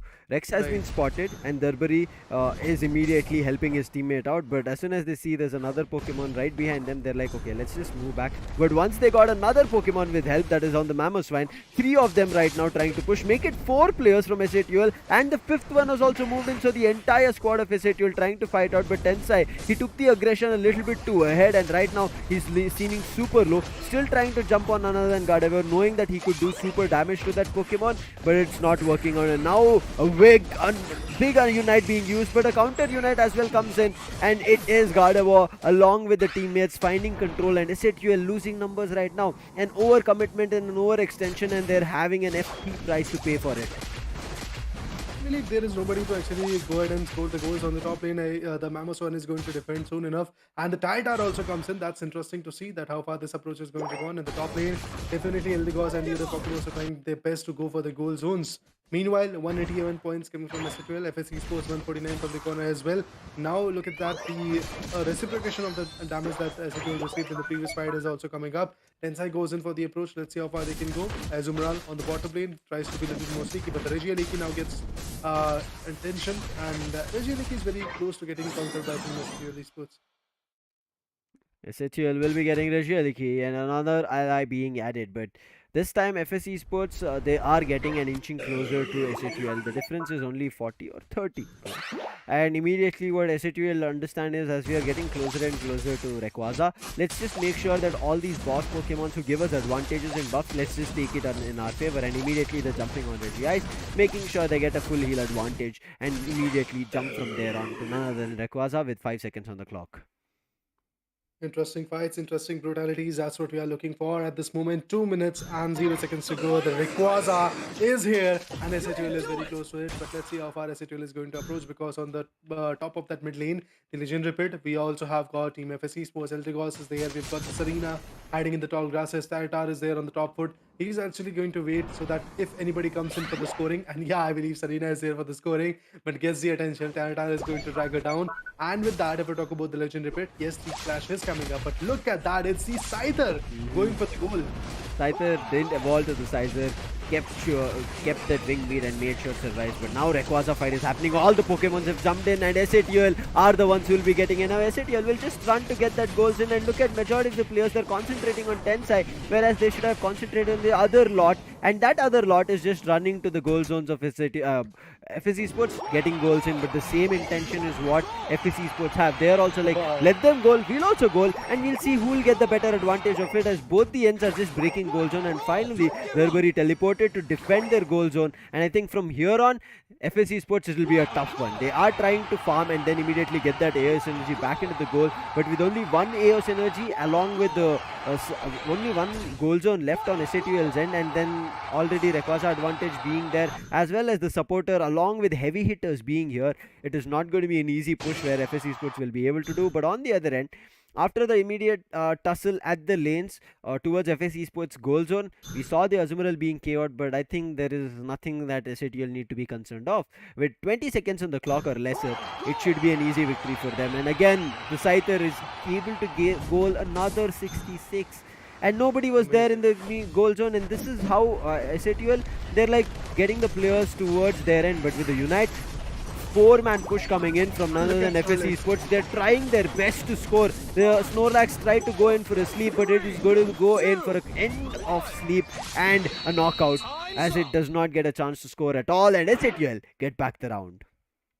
More than 700 points in the favor of SHL. A beautiful job done and dusted. And despite of that, FS Esports was able to counter quite a bit. But SHL, because the Bari goal might played it off quite well with Tensai as well.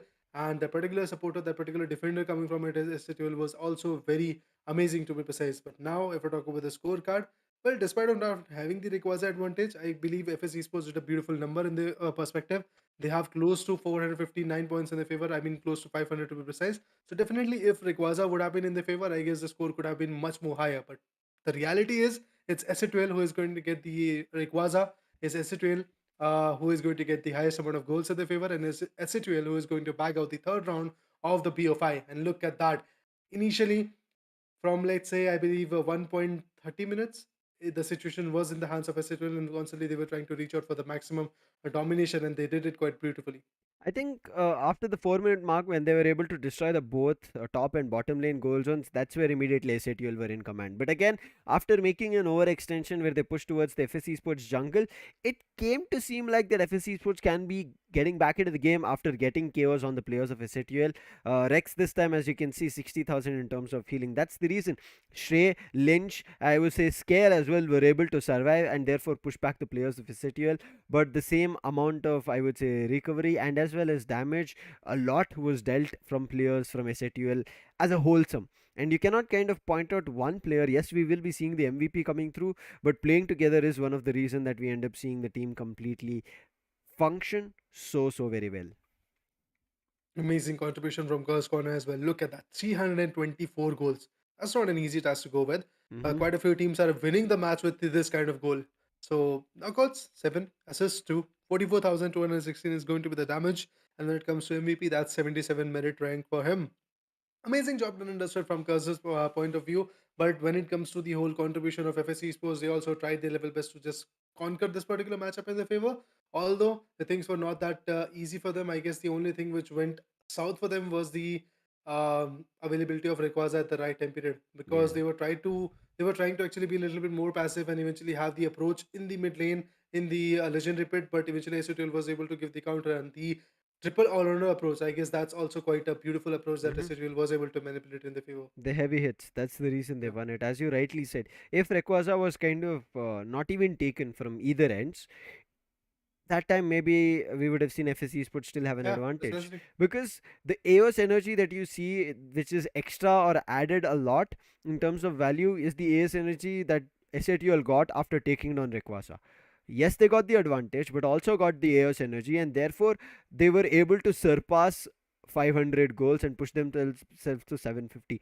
If they did not have Rayquaza and if they would have made a push, and I think that they would be somewhere lurking around 450 and 500 itself, where if both the teams tried and fight it out, we would have come to a very close matchup. But a good Hmm. try was there, and I would say, like, all the players from FSC Sports, they wanted one target, and it was Tensai. And what was Tensai? He was a mammoth swine. Could take up a The lot of tank. damage. For him, nothing to be worried about. He's like, okay, you want to do damage to me, do damage. You want to knock out, go for a knockout. While the entire team from SATL ran immediately to the goal zone. So that also tells you of how well SATL were like ready to sacrifice a player, but Cursed playing in on the Scyther, not evolving as well, and constantly sneaking around the players of his esports and getting goals in. He got goals scored in way before Rayquaza was farmed, and also after Rayquaza was farmed, and also after when we had only 10 seconds left, he got another 66 done. So huge kudos to Curse coming in.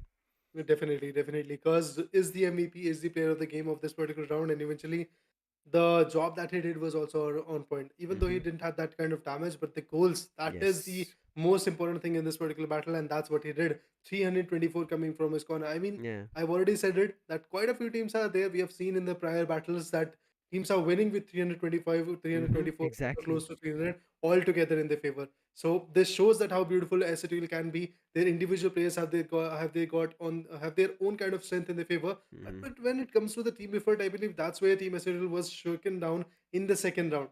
Third round, quite good from the corner. Let's see how far the fourth one is going to go on, and eventually will be very decisive round to be precise. If FSC Sports will be able to come back, that will be absolutely amazing. I mean, best of five for a reason, right? For a Yeah. chance for every player and a team to push through. With the ban phase, 5 seconds.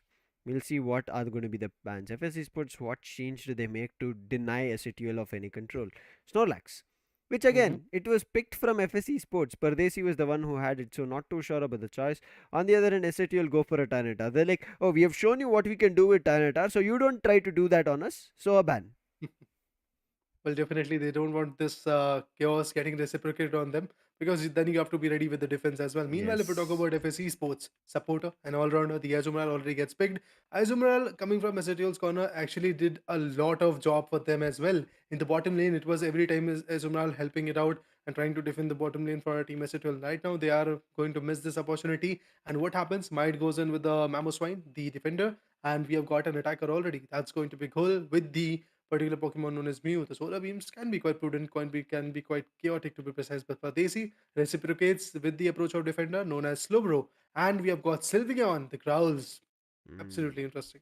Interesting. We did see when Pardesi picked the slow bro, telekinesis was on point. He was able to slow down players from SATL. But can it happen again? But on the other end, SATL finally making these tough decisions where like variety is not the only thing that we have to go. We have to get this double range attackers or all rounders as we saw in the previous one. Balance of supporters and defenders. And the same decision is being done. So right now on both the ends, it is a double ranged attacker, single all rounder, one defender and one supporter play coming in from both the ends. But in terms of, I would say, the aggressive play, it is SATUL with the mime coming in. On Rex's end, on Eldegoss, FS Esports will be looking forward to pushing together for every fight. If they actually, again, if they push together, then they will find a value raider. Otherwise, aggression, it should be SATUL who might have better. Yes, of course. At this point, the picks coming from SATL are looking a bit more aggressive, but only if the approach is going to be right, timing is Mm-hmm. going to be right, the placement of that Pokemon is going to be right. Then only, I guess, this aggressive approach will be able to get the work done. Because the Pokemon's a little bit more squishy as compared to the team FSC Sports. So this approach, meanwhile, it's very beneficial for them. Well, the timing is going to take a lot of chunk of this particular fight. So let's see how far the situation will be coming up. Very soon, we'll get to see the match getting started, and in that, FSC Sports will showcase their strength for sure because Mm-hmm. they know this is the last round for them if they are unable to lose, if they are unable to win this one. Win. Uh, Yeah. Hopefully they can, because we are loving the action which is going back and forth between SATUL and FS Esports. It is just small instances that is making them come in a situation where they're unable to get that victory for that particular round. So I hope those kind of small instances and mistakes are somehow dodged from FS Esports or at least corrected. This time on the orange corner, it's going to be FS Esports and SATUL will be rampaging from the blue corner, and they're already running right to the goal zone, and leading charge this time is going to be Might to get that first goal scored. Uh, Here goes in for the goal. And if I talk about SCQL, 8 points from the corner. FSC Sports, the redemption round is here. Let's see how far they can go ahead and redeem themselves. Meanwhile, if I talk about SCQL, 18 points from the corner as well. They are constantly trying their level best to be more sneaky. If I talk about Pardesi, gets the attention, and now he's getting attacked quite a bit. If I talk about Scare on the top lane, there's wild berries are actually helping him quite a bit. If I talk about the team known as SCQL, there's Swinub and the Lucario is once again trying to focus on the chaos as well. It's a 2v2 on top, but in the meantime, bottom has a 3v3 fight happening. Not too sure where it'll go. Gardevoir on SATUL's end, not even including itself in the 3v3 fight, wanted to farm and finally getting into the fight. But actually, I think it's not even a fight. On the map, it looked like it, but it was just wait for the wild Pokemon and who gets a lot in terms of the AS energy, and it is SATUL to wrap up all in their favor. Well, that is going to help them a lot in terms of their evolution and Yeah, look at as well as going Pardesi. for the goals. And yeah, meanwhile, Pardesi tries to be a little more sneaky. Lynch is Still here on the level bottom 3. corner. Yeah, that approach is going to mess them around quite a bit. Might. Oh, super close to go down. As FS Esports understand that the bottom lane is not working for us after the AOS energy also being stolen, let's switch our approach. And Scare will be able to make sure that SATL do not push immediately right behind him. Wait, what? Say? Very low nets HP, getting KO down. The KOs are done. Look at that. Beautiful KOs coming from Team FSC Sports. They're just trying to show their strength at this point. But eventually, evolution is going to be the key for success at this point. Let's see how far they can evolve, how far they can come up with the damages. Meanwhile, scoring, those points are also going to be quite crucial. Look at that. If we talk about Trey, goes in for the farming for sure. Trey actually did a beautiful job of having this particular Pokemon in its favor. Meanwhile, the KO gets returned. And it's Mime getting down a beautiful Pokemon. That was no good from a Yeah, it was. Right now, look at Sylvia Lynch trying to hold it off. Finally gets help from Shrey coming in.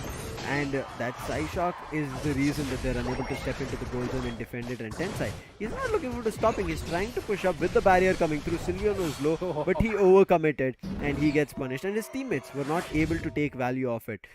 Cursed gets seen, but understanding that his teammates might be near, FSC Sports do not aggress, and their intention to get these wild Pokemons this time is successful. In the meantime, with less than 10 seconds, we are going to be see the Regis spawning, and Reggie from FSC Sports end is concentrated on the bottom lane. They're like, as soon as it spawns, especially Srey is looking forward to connecting an arrow. Big arrow actually connects, and they're able to push back the players, but still, Cursed is not stopping, making sure the ranged attack connects, but the ranged attacker coming in from FSC Sports is going to be better, but they're trying to somehow stop Stray, somehow put the barrier, but it is not working on as two big KOs are found from FSC Sports. I think that the bottom goal zone is for sure going to get at a loss, but let's see how far Tensei and the other guy is going to build them and maybe give the comeback. Lynch on the other corner tries to be a little more sneaky because his HP is not that good. If we talk about Rex and the other guy, 42 score. Still, they tried a little bit to go for the bottom goal zone, but eventually that success was not being found. Meanwhile, the Slowbro gets taken down. I would love to see what happens in the top lane because at this point, Lucario and the Azumarill, they are actually in a tussle and nobody's focusing on the top lane at this point. But the heroes are getting found, and look at that. SATL goes in as a rampage. They could easily go for the destroying of this particular goal zone. They're like, you pushed us in the bottom, took a couple of players down. What we'll do is we'll push your goal zone, break it, and destroy a couple of your players as we are doing that. In the meantime, Regieleki is still alive on the top. Neither ACTL or FSC Sports have switched their direction, but finally looking at the players who are switching up to the top lane, it looks like FSC Sports might have some problems if the Regieleki go in the favor of SATL because they'll be getting a big lead. But look at that, in the bottom lane, it's Slowbro who's trying to be a little more sneaky, but Mew finds him, and Mew is going to punch him around. So, yeah, of course, the goal is something which is going to be quite crucial. But SCDU gets the Lucario. Interesting aspect of this fight is there. 50 point is there as a lead for Team SATL, but you all know that Rayquaza can actually turn down quite a few things for Team SATL. So, having the Rayquaza is going to be the ultimate goal. Meanwhile, the focus for now is going to be the Regieleki as well. Look at the HP of Regieleki. Very soon, the attacks can actually get the Regieleki in the favor of Team SATL, but on the other corner, for talking about Lynch and the other guys, they're also trying to push back quite a bit. And look at that, the Gardevoir finally finds it out for the team known as SATL Esports, and now Regieleki is going to clear them. Oh no, Scare trying to go for a 1v1, wins on one but loses on the other because Gardevoir with the side shot will be able to eliminate, and all of them are just backing off. But again, huge credits to Tensai because he was the one who blocked the players from FSC Sports from moving ahead, and therefore Regieleki was taken from Curse and he got it as an ally. But right now Regieleki will be destroyed before even entering the goal zone, but for that they had to pay a price, and that is losing their Sylveon. The Growls are not going to be here anytime soon. It has to be getting this point. On the other corner, we talk about the Slowbro goes in for the goals. I believe the success is going to be there, but only 3 goals? I don't know how far this approach is going to go on. Meanwhile, if we talk about the KOs, so the KOs are here. Reggie is concerned. It's Might who is about to go down if his approach is not going to be right. But Might survives, but gets taken down, gets traded instantly. He does get the Reggie eyes, but unfortunately he had no teammates to help out. But in the meantime, as SATL distract or at least pay attention to the bottom lane, there is both the top and the bottom lane together being crushed, and therefore FSC Sports are able to close up the gap. But SATL made some damage before giving up that lane, but now look at Scare. He's immediately trying to grasp Chaos energy, but Darbari he's going to try and block him, but Scare is like, I just need to run away. But knowing that he's an all-rounder, he'll be able to take that damage. He's somehow trying to reel the players in, but now gets reeled in to a KO of his own. Yes, both Rex as well as Desidai were here, but they will not be able to do anything now. Shrey, he gets a little bit too closer to the, I would say, Mamoswan, and Mamoswan brings and reels him even more further. A Knock-Knock Unite getting used, he's targeting all the players, a big one gets connected, and he finds 2 big KOs, which at least should be able to push back the players from SATL. But not something to be worried about because they did get the goal zone destroyed and get a lead in the goals.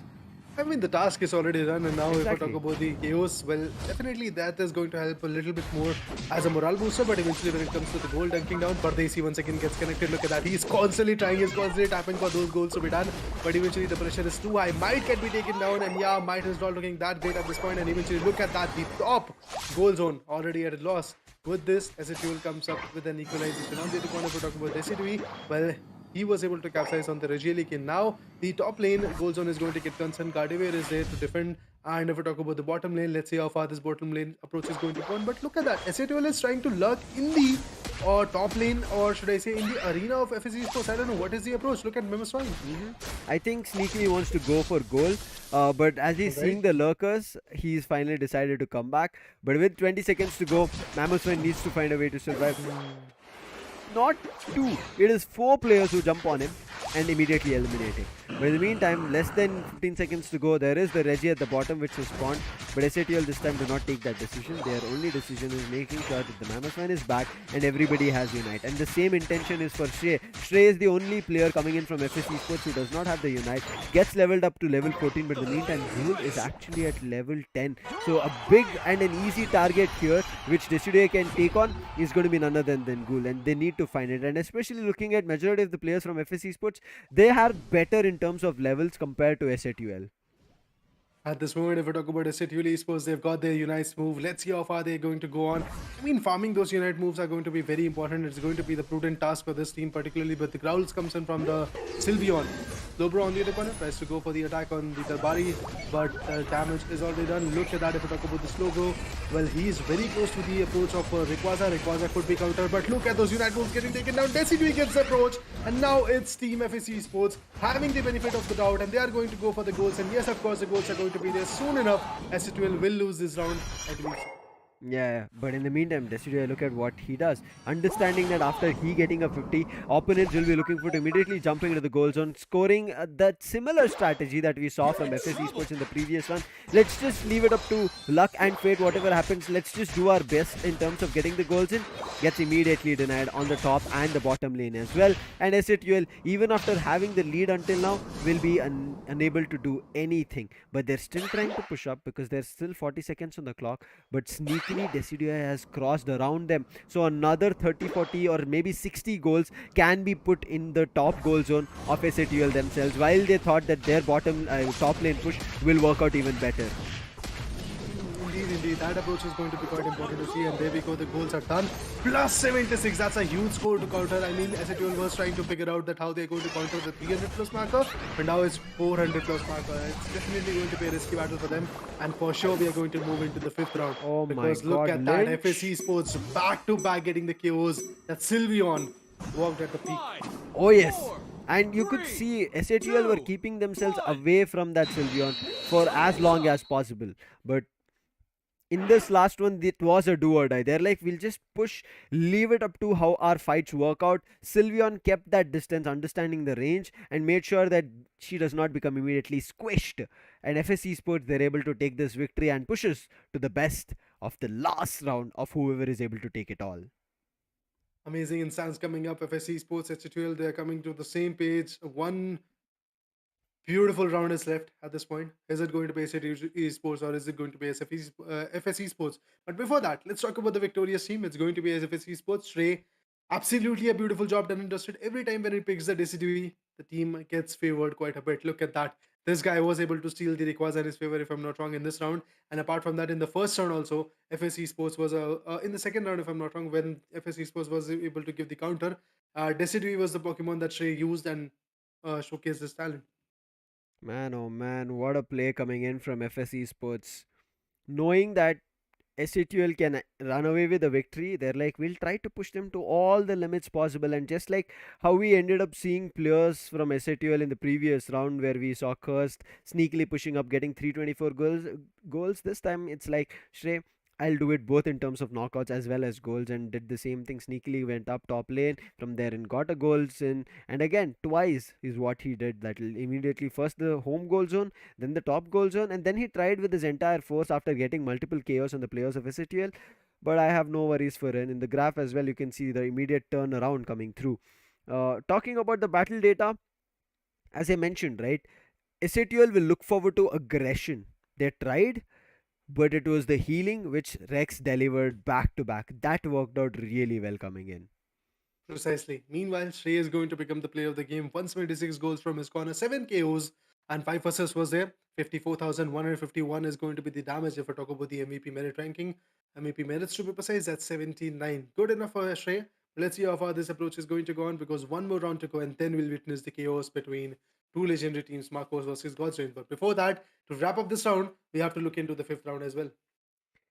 This time it's do or die for both the ends, which is what FSC Sports have pushed to. And FSC Sports, if they are able to push a team to the last round, it does tell us, right? It can rattle the strategy of whatever SATUL had planned. Now they are like, wait, FSC Sports have done a good job, which is meaning that we have to get better.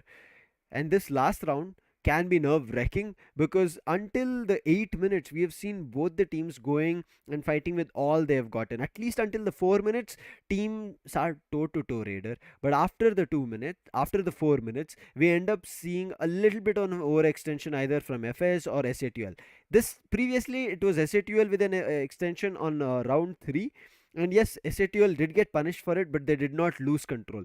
This time it was FS Esports who tried, with the healing that they had, tried to go and for a fight, but it also did not work out. They were able to destroy a goal zone, but that's the max that they were able to do. SATL still kept control and also had the lead for themselves in the goal. But if not for the Rayquaza fight, and again, when there is fights happening from both the ends, your end as well as the opponent's end, it is bound to happen that whoever in like the very minute last second or millisecond connects their move is the one who's going to be walking away with the Rayquaza, and that's the reason majority of the teams try to look forward to clean Rayquaza takes rather than going in for this chaotic one. So again, no complaints for SATL as well as FSC Sports. It's just FSP Esports also decided and withstood the attacks coming in from SATL. And as I mentioned, right, there was a level difference, Raider, that costed SATL a little bit.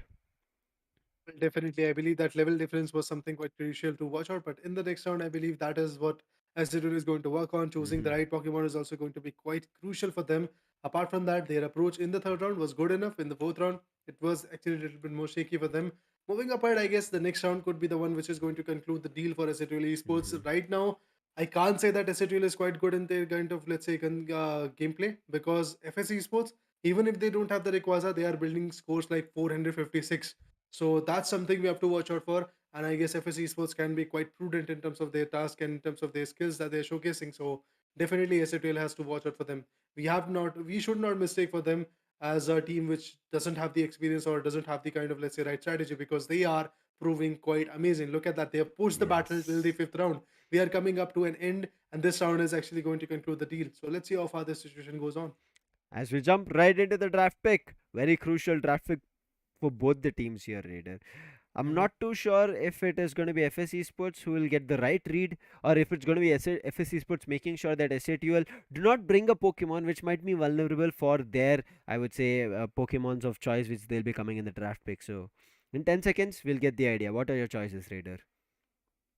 Well, I would love to go for Decidue from SATL's corner, because Mm-hmm. Decidue is actually working quite a bit for this particular team. So let's see what the approach is going to go on. Okay, it's Azumarill getting banned, and uh, what Might actually loves to use, that's the Mime to be precise, it's Azumarill. actually getting banned. Yeah. Azumarill and Mime are going to be the two bans coming through, and Mhm. SAT will make sure that Scare does not get a chance to pick up the Azumarill this time. But still keeping the Snorlax alive, Pardesi picks it up, but it's going to be another defender. But this time, Tensai, he picks it up on Mamoswine along with Darbury, making sure Mime did not pay huge dividends. So they're like, we need a healer, and they bring on Darbury on the supporter role. Well, interesting to see how the far this approach is going to go on. Mew as a Pokemon, definitely going to be an advantage for FSC Sports as a range attacker. Meanwhile, if we talk about Might, he's actually coming up. The all-rounder Tyranitar is going to be there. We have got Goal using the attacker known as Gardevoir. That's definitely interesting to see. But Delphox, that could be an amazing approach. Hmm. Let's see how the Delphox will work out, because it's been some time that we have not seen Delphox again. It is a ranged attacker. We see her fire spin coming in, mystical fire coming in, trying to do damage, which is very interesting. But just like we end up seeing Ghoul on Gardevoir, it is a squishy Pokemon. But this time SATL decide that in these end fights, because we do not have a lot of the heavy hitters, we have ranged attackers coming through, and ranged attackers move if it gets used a second before Rayquaza getting taken down, it is the opponent team taking it away. So therefore, they make sure they only keep one ranged attacker and keep two heavy hitters with Might coming on Tyranitar. Well, quite an interesting approach for sure. But let's see how far this approach will get built for the team FS Esports. This is just the final round. This is the Mm-hmm. third. This is the final match for the day as well, for SATL Esports and FS Esports. But after that, we'll witness one more round, to be precise, one more vibe. But in Yes. this round, things can be quite critical. SATL Esports, the approach that they are having is once again going to be a little bit more on the aggressive side. But when Mm-hmm. it comes to FS Esports, they are already all set to go with the Tyranitar as well. Let's hope this Tyranitar pays a lot in terms of value. Previously, the triple all-rounder setup, it did work out, right? Raider, we saw Right. heavy hits coming in, Exactly. therefore it was an immediate conversion and made sure Rayquaza were in their favor. And whenever FS Esports tried to push up, tried to go for a steal, they made sure all the all-rounders hit punches, or I would say whatever it is, kicks or their moves in terms of ancient as well on the Tyranitar, all of them connecting on the opponent and trying to immediately find value. Let's see if it finds value as we jump right into the game now. Well, of course, we are going to go in the game. FSC Sports sitting in the purple corner. If we talk about SCTL, they're sitting in the orange corner. Let's see how the approach is going to be there. They've got the Tyranitar for SCTL Esports. Tyranitar is there. We've got the Lucario as well. Swinub is there. Delphox is also going to be there. Definitely an interesting approach is there from SCTL Esports' corner. But is it going to work for them? That is absolutely something we have to work in. Starts off, first goal already done. This time, still SATL doing it. Scare was able to put a couple of goals of his own, but look at what FSC Sports have decided. They're like, we'll try to push and we'll try to take the AOS energy from them, get that gold in, and then we will farm our own AOS energy rather than concentrate on the other end. But they see overextension along with Rex, both of them looking forward to be punished here. Curse is doing damage with the psychic moves coming through, but the jumps and slams immediately coming on as falling on his praise. It is making SATL players lose a couple of their Pokemons, and now Pardesi is on the chase, but finally using the teleport. Curse will try to run away, but he's back into the game. Called in Durbury this time along with Tensai coming into the play, and I think this time Pardesi should be KO'd. There is no way he's running away from this, as well as the Blissey. Not yet a Blissey. Rex should be eliminated, but Rex decided enough of gameplay done. I'll just run away, and he survives and regroups with his teammates.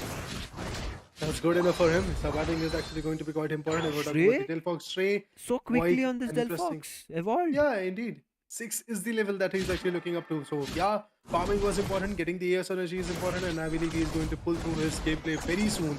Meanwhile, if we talk about FSC Sports, the rest remaining members, we have got Scare in the scene, we have got Rex in the scene, getting damaged quite a bit, but the levels are getting improved. The Cubitar is here now. We will see when the Tyranitar is going to be Epic Curse as well evolves, and now Luke pushes the bottom lane, gets gold in, but FSC Esports, they're able to convert on Lucario. Unfortunately, will be sending him back to respawning, but Tensai, just like what Pardesi wanted to do, Tensai's only objective here is waste time, and in terms of wasting time, he's also able to snatch away AOS energy and experience and level up as well, and on top of it, there immediately SATL players chime in and take 2 knockouts for themselves, and Might gives another call. There's another player here, easily we can take him down. There are going to be berries which Rex can take up and make sure it works out, but with the AOS energy coming in and immediate Dark Plus being used, they're annoying him, making sure they do not get the advantage, but as soon as they see fire, it's like, run! Don't stay here for long, because that will burn us up, because we are not completely evolved, and they decide to run as one player sacrifices his life from SATL. Gilligos is already down to the lane. Once again, goes in for the respawn. Meanwhile, if we talk about the attacking formation of Team FSC Sports, on the bottom lane, we have got another set of beautiful Pokémons from Team FSC Sports. They're trying to be a little bit more scary. And if we talk about the tanker, the Snorlax goes in, tries to push power. But the Snorlax, he's just trying to actually farm. And in only the corner Piloswine also does the same. Goes in for on the set of pipe. And now the bottom first goal zone is already destroyed. The objective is going to be the top goal zone as well. Only Scare deciding to fight with Angelica, finally being helped with Stray on Delphox, but Curse is on Gardevoir. But in the meantime, trying to cause a little bit of a trouble. You saw the Blissey make sure that the trouble is pushed out of Gardevoir, and Gardevoir, being the only player on the top lane, will be unable to do anything. And as soon as the Regieleki sits in the top goal zone, a quick destruction coming in, as just the bottom goal zone was destroyed for FSC Sports. So exchanging right now in terms of the losses. Amazing blows, amazing instances of fights. Quite good enough. FSC Sports for now is not looking as bad as they were looking in the initial few minutes, because they've got the lead in the favor, they've got the domination as well, they've got the aggression, they've got the KOs. But if we talk about the Piloswine, look at that. He's a little bit inside the enemy territory, and that can actually mess out for that guy. The Mew is there. Delphox is also coming up a little bit more close, so definitely the KO is something which we might see soon enough, but he falls back, and Scyther is actually on the close quarters. Scare was about to be cornered, or I would say pronged from 2 ends, but he runs away using the move. But now Lynch, seeing Tensai run right to his face, seeing that beast, he's like, no, put a stop to him. Puts up a light screen and solar beam. Therefore Tensai immediately puts up a stop over there. But as soon as he sees Lynch once again hiding in the tall grasses, wanted to do damage, now he's chasing it. In the flux is where he's going, with the big unite coming in, the fireworks. They deny the top lane goal zone. Yes, they do have an advantage, but it's not at all working out. But finally, after finding a way to push them back, they're back on the top goal zone, trying to destroy it, but the fire is not stopping. They need to find and eliminate the Delphox, along with my Scare trying to fight them out, but eventually the chaos do follow. Now it's only the Delphox surviving on Stray, but they understand that it's not going to be for long, as Gardevoir uses the ranged attack of her own and destroys the players of FSE Sports. Amazing retaliation coming from SOTL Esports at this point. But of course, might the Tyrant hiding in the tall tree grasses. Let's see how far the situation goes on. If anybody comes in close, well, things might change for him. But look at that. The Mew was actually pretty close, but he's back. He's going to go for the bottom lane. And on the other corner, if we talk about the Snorlax, he's going to defend in terms of the Eldegoss and the Tyrant as well. Meanwhile, Focus gets lifted. Regirock is going to be the concern for goal and the other guys. And meanwhile, if we talk about Scale as well, goes in for the glow. Let's goals in the set, and meanwhile also attacking the Gardevoir. Gardevoir finally gets taken down, and this is an open area for them. Meanwhile, there is also an instance of Tensai holding up the arena. Oh, fire rack being used. They do take out this Reggie. Unfortunately, does not get it, but immediate exchange of blows coming in to find KO. And on top, they do lose the Reggie at the bottom, so they're like, we'll find the Reggie on the top, and Tyranitar takes it away. Even before Pardesi could make his way, and as well, making sure they convert aggression. You saw Ghoul already picking up a 2 KO streak. He's looking forward to the third, chasing down none other than Stray, coming in with the heavy hit. Stray trying to get back into the goal zone, so the heal is going to be there, along with Scare coming through. So they find one KO and a big solar beam used on Ghoul that does damage, and now Tensai, he needs to run away. Ghoul tries to help, but if both of them do not run away right now, it's going to be a KO of both the players. But because of Ghoul, it will be Tensai survives, and Scare will be chasing him, but nothing to be worried about. And right now, Might, he helps none other than Regieleki take a chance, make the goal zone on the top. Vulnerable puts a goal of 10 done and immediately runs away. So Pardesi trying to chase players from SATL, unsuccessful. Well, definitely. 274 points coming from the corner. That means they have a lead of 104, which is good enough for them. Let's see how far this approach is going to get built. Oh, the Mammothine gets the Delphox. That's absolutely amazing. Well, for sure, I'm actually seeing the KOs, but Delphox was the one Pokemon which was not getting KO'd quite often. And getting that particular Pokemon down to the respawn area is absolutely important for Team SATL, and they are working on it for now. The Legendary build now comes in the concern because just 1 minute and 3 seconds to go, and after that, the Legendary boss Pokemon is going to be there. And that's how Team FS Esports was able to beat Team SATL in the last round, and that's how they want to beat them in this round as well.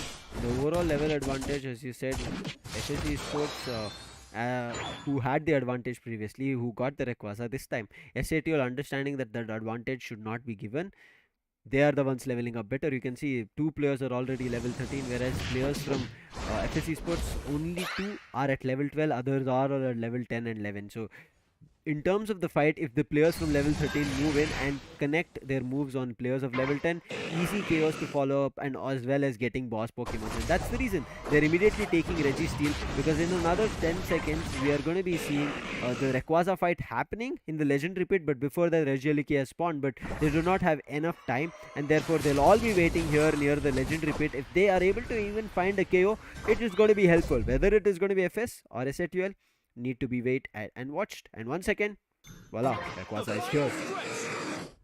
Well, the Quasar, the boss guy is here right now. Well, let's see who's going to conquer. Look at that. Everybody was hiding in the all three grasses. Now the unites are something which is going to get used soon enough. And if we talk about the farming, oh, look well, at that's you. absolutely important. But the Delphox gets taken down. Quite a few seconds to go with the respawning. On the other corner, Gardevoir also gets taken down. The Tyranitar delivers on the Blissey. With this, SATL is having the legendary pit in their favor for a little bit of a time period. But let's see how far they're going to capsize on it.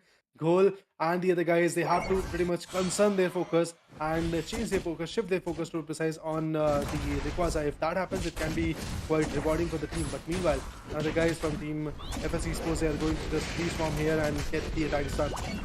Oh, big unite from 2 players from FS Esports, which can give them a help, and a slam coming on Rayquaza has been taken down, but it is for SATL players.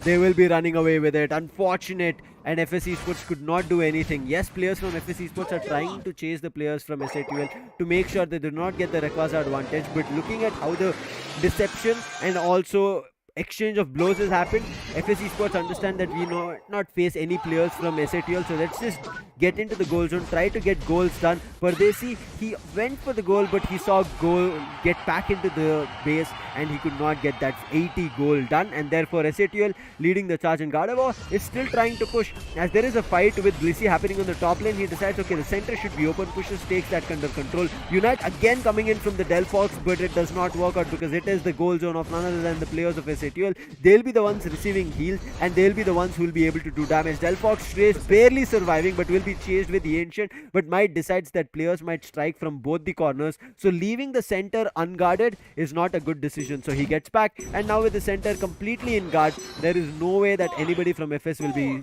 even getting goals done. But wait, a 10 was scored, but I think the score difference was already big here, Raider, Hmm. and therefore SATUL will be winning this last and final fight with FSC Sports. And definitely, we saw that the guy scoring plus 10 points, but eventually above Mamaswine was also not bad. He also scored plus 6 at that same instance. So, definitely, I believe the vice versa situation came in. But the winners of this BO5 is going to be SHL. The gap was not that much, but still having the gap of more than 152 points in their favor, that was good enough. SHL did a brilliant job in it. And Tensai is the player of the match in this particular matchup. Look at that curse. If I talk about that guy, the goals are absolutely on point. But Gardevoir was a squishy Pokemon. Quite a few times he was taken out. But Goal in this particular matchup, all he did was to support his teammates. And as you rightly said, Gardevoir was a squishy Pokemon, with Ghoul along with Tensai bought time so that Gardevoir Curse can get back into the game. Same had Right. happened. We saw that players, two of them especially, Delphox as well as Scare, both of them had been eliminated. FS Esports tried to buy time for themselves, but it always happens when everybody goes in packing punches on Rayquaza. You cannot figure out who is going to be hitting the last blow on Rayquaza to try and take it away. Here it went both the ways, and you could see FSC Sports also thinking that maybe we got it. They were running towards the goal zone, and SATUL as well. They were running back to their bases, thinking that they had lost it. But once they understood that they've gotten the advantage and understanding how the fight had completely broken out, FS understood that the goal zones will be unguarded. Let's try, and they tried. Look at the difference. It is not a lot here, Raider. Another 150 goals, which would have been possible if the center was also unguarded, or you could say that if the players at the base had not respawned.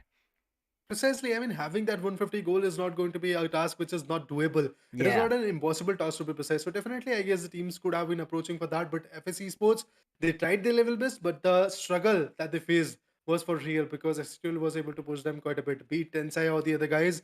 Definitely, Tensai is the member who is going to become the player of the game. But if we talk about all the other members, the Bari and the other guys, they also did a beautiful number in that particular fight. And this is how STL is going to bag another beautiful victory in their favor. I don't know how far Mhm. they can go in the standings. Maybe they will be able to overcome the True Rippers and go for the top position. Or is it going Mm, to be a possibility? I don't think so, because in the earlier we saw True Rippers have three clean sweeps, SATUL have none, or I think SATUL have Yeah. only one, and even this was not a clean sweep, so therefore they should be in the second position as of now. But right now, after seeing this best of five matches happening, we have another action-packed best of my match waiting for you, and also we'll have more discussion before the match starts right after this break. So don't go anywhere. We'll meet you right after the break.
Hello, ladies and gentlemen. Welcome back to Pokemon Unite India Open 2022. We are done with the first match where SATL were not ready to give up, but FSC Sports were also not ready to walk away with the defeat. They tried their best until the last as well. Even though Rayquaza was lost, they tried to put goals in, but it was still SATL to cap it and walk away with the victory for themselves. But that is not done for the best of five, Raider. We are Mm-hmm. running and jumping right into Marcos as well as God's Reign, one of the best teams that we've seen in Group B, who will be fighting against each other.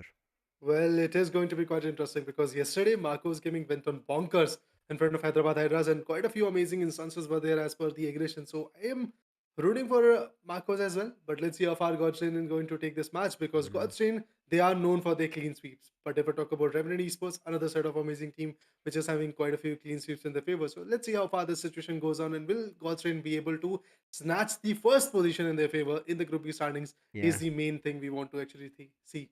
Right now, it is none other than Revenant sitting on top. But we'll talk All about it right. later because we have final standings of Group A. True Rippers are still going to be standing on top because of the average goal advantage as well as the clean sweeps. SATL as well will have same victories but would have to sit at the second position. But on the other hand, if FSC Sports could have won this, they would have been having a chance to push up Enigma and put Enigma to the fourth position. Therefore, it is going to be fourth for FS and third for Enigma. Unfortunately, Ogles 5, Pride officials, and 6 Upper Moon would have to say goodbye to us here in this Pokemon Unite India Open 2022. They Right. tried their best, especially Ogles 5 on the last day, that is today. They fought two matches brilliantly and won both Hmm. of them. But if it would have happened early on, as we did talk about it, Raider, it would have given them morale boost, which later in the next matches should have given them more number of points as well as victories.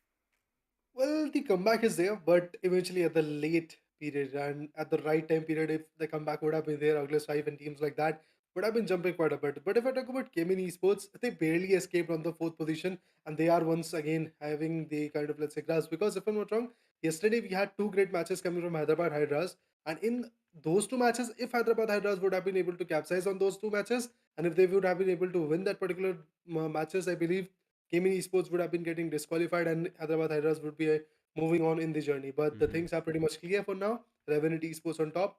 maybe for this particular matchup. But let's see what happens, how Godsrain is going to capsize on the next round and how Marcos Gaming is going to retain their second or third position. Meanwhile, if we talk about Cayman Esports, nobody's going to snatch them anytime soon. And Yeah. these are the two or four teams which are going to move on to the national playoff stage two, which will go on for the 4 days. Many speculations are there. But before that, guys, let me remind you from Godsrain, it's Divine, Noxy, Omen, Scepter, and Vixen trying to perform in on the other corner. If we talk about Marcos Gaming, we have got Snowy, Volk, Vox, Mirum, Curum.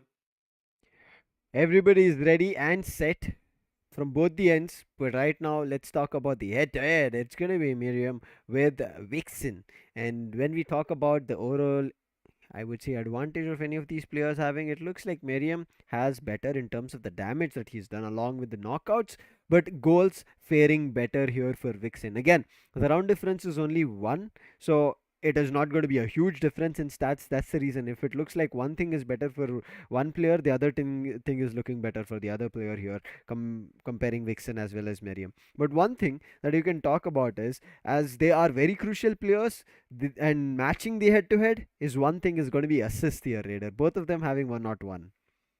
Well, that's great. In terms of assists, you have to be pretty much prudent. You have to be pretty much skillful that you want to actually go for the assist. Meanwhile, if we talk about the goals, that's where difference is coming up in the damage as well. Muram is actually going to be a little bit on the upper side, but it all falls down to this particular round. This round is actually going to be quite crucial to see how far situations go on, how far Marcos Gaming will be able to push forward the Hmm. particular team known as Godstrain, and how far Godstrain is going to clutch out the match.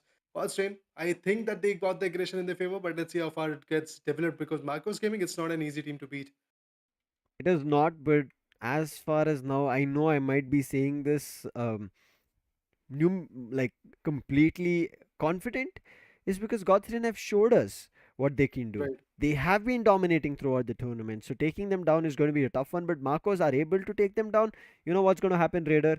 It's going to send message over all the other teams who are right now surviving. Exactly. Let's Exactly. wait and Exactly. watch. But with the ban done, it's a Dodrio and a Venusaur ban, which we have generally not seen happening throughout this entire tournament. We have not seen Venezuela getting banned that effectively. But moving upward, if we talk about Marcos Gaming, Dodrio, quite a crucial pick. If we talk about Team Godstream, double supporter role, that's something interesting to see. And on the other corner, we have one supporter from Marcos Gaming, that's going to be the Blissey. But let's talk about Snowy. You have got the Azumarill, the all-rounder. Muram, the attacker, is going to be there. That's Mew. And Omen also goes in with the attacker, which is going to be the Gardevoir. Last pay recall, this guy is absolutely going to be quite prudent in terms of its own skills. Let's see what he's going to choose. Another all-rounder could actually come in. That could be the size that we wanted. Recall, we have seen him on Sizer, which has worked out really, really well. Whereas Walk, I think I want to see an age slash from him. As you mentioned, another all rounder can come in from Marcos as well. Uh, but looks like Walk is thinking of a Sylveon, maybe after seeing how much effective Sylveon was against SATUL. But will it be as effective as we have seen, or is it going to be the other way around? A single ranged attacker, whereas a double ranged attacker from Marcos, but there's going to be a double supporter play coming in with a double all rounder setup. So let's see how things going to work out here for either Marcos or God's Rain. I feel like God's Rain are going to be a little bit better, irrespective that they don't have a defender.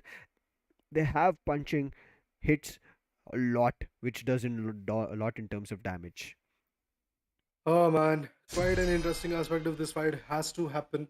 We have to see what happens in front of God's Reign, how they're going to tackle their fights. Because if I talk about their approach, a little bit more passive because the Pokemons that they're choosing is not all those Pokemons. They're getting the supports in front of us. So let's Hmm. see how far the support is going to go on. Let's see how the impact is going to get built. This particular matchup, the first round maybe will show us that how God's Reign is ready for Marcos Gaming, or that, as you said, Lucifer, that the signal would be sent if God's Reign gets defeated in this Hmm. BFI.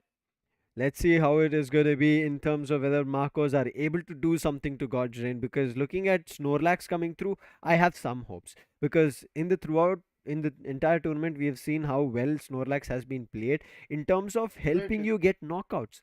But down the line, now that we are seeing at this stage, players are running away and making sure they keep a distance between the Snorlax. And in the previous one itself, further see how many times ever he put the block up, it never found any good value. Game started, jumping into it. Let's see if he'll find value now. Well, the fights are already started. Let's see how this situation goes on. Gods on the other corner, Scepter, the Lavitar goes in. Definitely, those evolutions are going to be quite crucial for this guy as well. Meanwhile, Divine also goes in. But everybody now knows that evolution for that particular guy has to be very important. First goals coming in, the Sizer actually goes in for the goals. Last play recall is the guy who's going to get the goals done and dusted. Another set of chaos energy is here for him. Look at that, another goal coming in. That's good enough. Marcos, Sylveon gets a knockout, and that's mine getting taken down. Started early on aggression from both the ends, chaos being sent, but they will be okay with it because it's early aggression. Oh wait, there's another KO. So God's Reign actually lose two players in these early stages. I think it's because of the overextension to get goals in, and that has opened up new, I would say, grounds and advantages where Marcos will be able to push up, get goals scored of their own. But Kyurem was super low. Now Snowy needs to take that damage. Yes, he will be able to, coming in that range and making sure he acts as the decoy over there. For now, Marcos is at a lead, and they are actually playing very strategically, to be precise, a bit of both. God's Reign, let's see how far they can approach in this particular fight up. God's Reign developing the fights, having the synergy, and evolving as far as it is concerned. It is actually going to be quite important for them because Marcos giving there at the double at what God's Reign is trying to reside with. Because 18 points coming from God's Reign can be quite crucial, but look at that. The knockouts are coming up. Cardivo was able to dish out a knockout, and at the same instant, another two knockouts are coming up. Look at that. Quite an amazing instant. MG, Marcos Gaming, absolutely proving themselves chaotic. Look at those amazing growls coming from this particular Pokemon known as Sylveon. It looks like Marcos have come out prepared. The pushes that they're making, the value that they're finding, God's Reign are like, wait, what's happening? How are we losing players? And another KO. This was all at the center, which happened, where only one player was farming, just like we saw as Sylveon pushed to the jungle of God's Reign. Marcos had one, I would say, player stealing from their jungle, so immediately acted upon that, I would say, lurker and punished him. God's Reign, Divine Omen, both of them have to actually fall back. So definitely, the fallback is something which is going to be quite important for them. They've got their goal zones in their consideration. They've got the berries as well, so that they can repatch. And meanwhile, if we talk about Snowy, focuses more on the air synergy, and then defense is also something he has to work on. So he's constantly trying to defend. But meanwhile, we have to remember, guys, just in 20 seconds, the Regis will spawn, and that might actually change the pace of the game. That might, but I hope it is right now favorable for God's Reign. At least the start is not looking like it. In these early 2-3 minutes, we have seen that Marcos are able to score close to 100, and actually it is 100. Now with 3 seconds to go, as you rightly said, Reggie will be spawning, but look at the continuous effect that they were able to do on Scepter. And that Reggie, as soon as it spawned, it also helps somehow. I don't know if it works in tandem. Marcos are able to destroy the goal zone of the top lane of God's Reign. At this point, God's Reign is looking very bleak, looking very shaky. And I don't know what is happening for that particular team. They are unable to bring back their glory that they were having in the initial few matches that they played. And both in offline and online mode, they were quite chaotic. Their aggression was absolutely on point. But right now, I guess it's too early to say what God's Reign is climbing. But 6 minutes and 30 seconds more to go, and after that we get to see who is going to back the first round in the favor. Meanwhile, the Reggie Ice gets countered, and it's the Cardivo who gets it from the team known as God's Reign.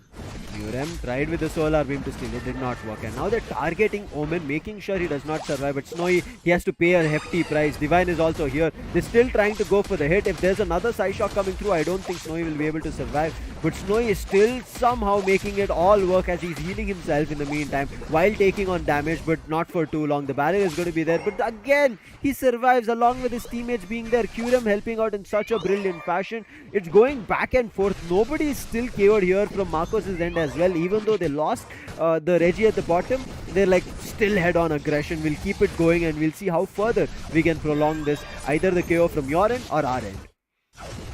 Amazing. The KOs are something everybody is working on, but God's Reign, they are looking a little bit more shaky once again. There is a buffer, quite a big buffer to be precise, more than 108 points is there. There's a buffer. Reggie Nikki now gets countered, and it's Tyranitar who gets it. That's interesting. The Tyranitar is back in the game. Now I guess things might change for Team God's Reign. Let's see how far the situation goes on. Oh, the shields are getting built. Look at that. Team Marco's getting dead. Possibly trying to be quite chaotic, but look at the Junais getting moved as well. Oh, Tyranitar Rampage coming through. He's trying to do a lot in terms of his damage, and he had, but with a brilliant play coming through from Marcos, they are able to find only one KO, but the entire team acts upon together and they take down two players from Marcos, and everybody else start running back. They decide it's not at all working in our favor. Actually, four of them were KO'd and sent back to the base, and now it looks like God's Reign are looking like God's reigning on top of the players of Marcos. Well, indeed, the aggression coming from Godsrain is getting developed. The Tyranitar, once it gets evolved, and all the other Pokemons as well, once they are getting evolved and eventually they are getting the peak potential, which is important, I guess they are performing quite a bit. But if I talk about Team Godsrain, two of them have got the Unite moves. That's Mime and the Eldegoss have also got the my Unite move to, in the perspective to be precise. On the other corner, the Regice once again gets spawned. Murum goes in with the basic attacks. Now the solar teams are something which is going to be good people, but he's going to farm it for last moment. And look at that. That last moment came in, and it was the Mew who got the IGI.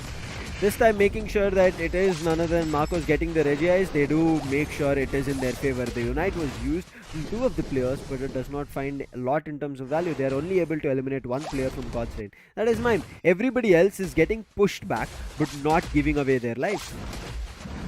Well, definitely the pressure is coming up. Well, for God's Reign, respawning is something which is going to be quite crucial. Their two goal zones have been destroyed, which is not a great aspect of this particular fight. But meanwhile, if we talk about the Marcos Gaming, only one goal zone from the top lane has been destroyed. The bottom goal zone is actually going to be quite prudent for these guys, quite important for these guys to hold. Eldegoss on the other corner faces of the Snorlax, but Solar Beam comes in, once again tries to attack quite a bit. The Mime is actually on the close quarters. Look at the attack. Oh, Sylveon, not looking that great for now, but eventually, yes, ESP is going to get cumbersome. And with that, Azomoral reciprocates with a beautiful attack on the Scyther. Three players were hit really well, but it did not find any value. Marcos immediately retaliate, not at all in kind, and now Snowy over commits, over pushes, but still is able to take one. He's looking forward to taking the second as well. The barrier is helping him chase Omen, and yes, he takes down Omen as well. A 2 KO streak. He's looking for the third as well coming in, as Reggie gets taken from Marcos this time. So once from God's Reign, another time from Marcos. So exchange is coming in from both the ends, but finally they put down Snowy, and this is their retreat call for Marcos. Even though the Reggie is in their favor, they understand the top lane fight will not work out for them, and now what they have to do it in the right interest is go push the bottom lane. But in the bottom lane, God's Reign having the understanding that if there is no push at the top lane, they should look forward to changing the direction and look forward to calling the bottom, and that's what is happening.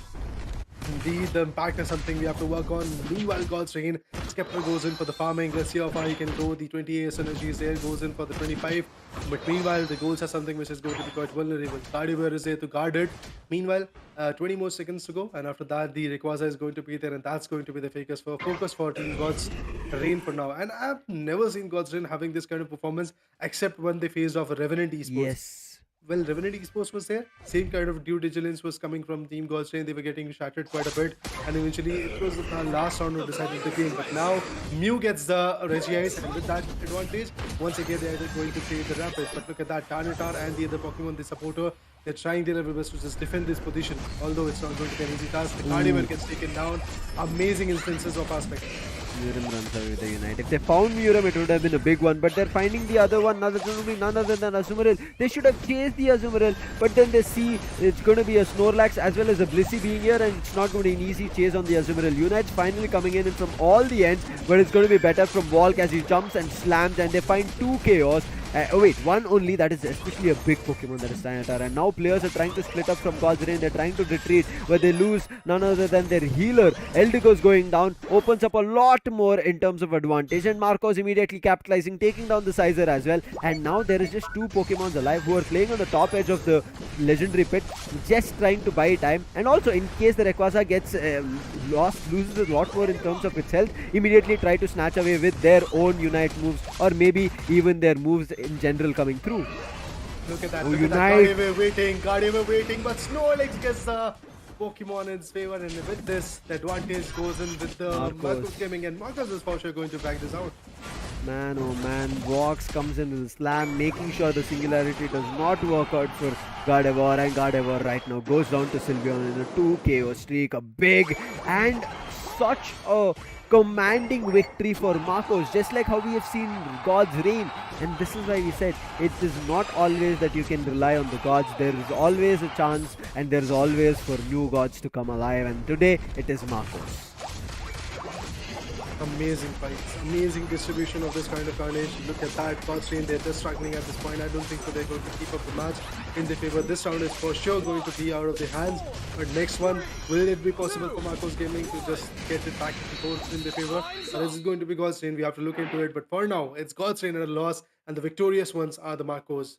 Man, oh man, what a play coming in from the entire squad of Marcos, who we kind of thought maybe not, but they're like, not so soon. Don't Don't call us out so soon. We will be getting back into the game, showing us what we have got and the preparation which has gone through such well established lineup in terms of the Pokemons that they had selected and how well they kind of joined hands together. You could see Walk was never left alone, and we rarely kind of saw Walk getting knocked out. It was either Walks going down or certain times Miriam and Snowy, but they immediately, I would say, balanced it out by bringing in another Pokemon and not losing control. And that's the reason Marcos knew if they kept the pressure on, there will be a chance where they can immediately tilt it in their favor. And yes, they made sure the seesaw completely gives them the favor and the upper hand.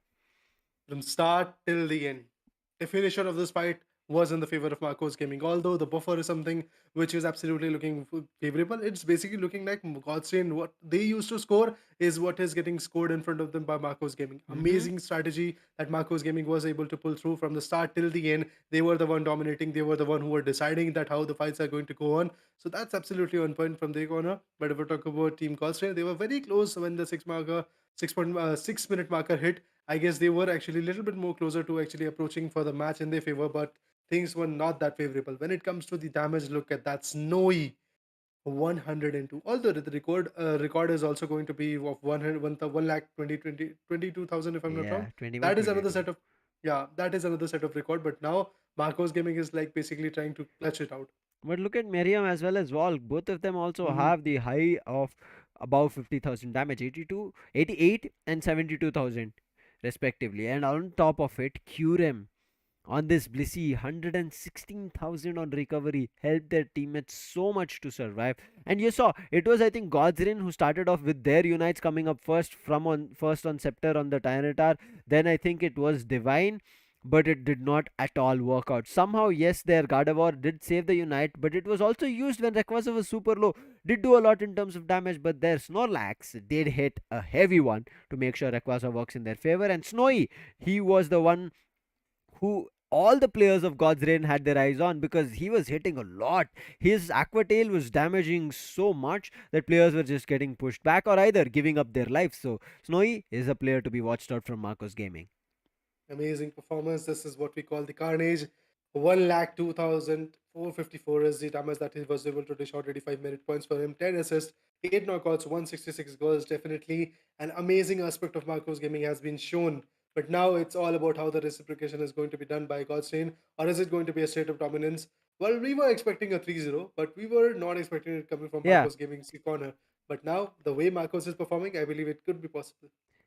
as I said, I mean, in the early discussions, I said I might be saying this out of the confidence after seeing what God's Reign were able to do, but I did kind of did not give justice to the fact that over the time period that we have seen all these teams in the national playoffs, they won. Sorry, in stage one, and how they've developed till this last day is something that I had to kind of give regards to. And I think that's what Marcos reminded me. Like, over the time we have developed. So you cannot disregard us out and tell us that God's reign are the ones who are going to be getting an easy clean sweep. And most of us, as well as I think the viewers, some of them would have thought the same thing. But Marcos getting back into the game, as well as what we discussed about when the round started, right? If Marcos get it in their favor, it's a big message that they're going to be sending. It's going to be vibrations hitting all the players from other groups as well.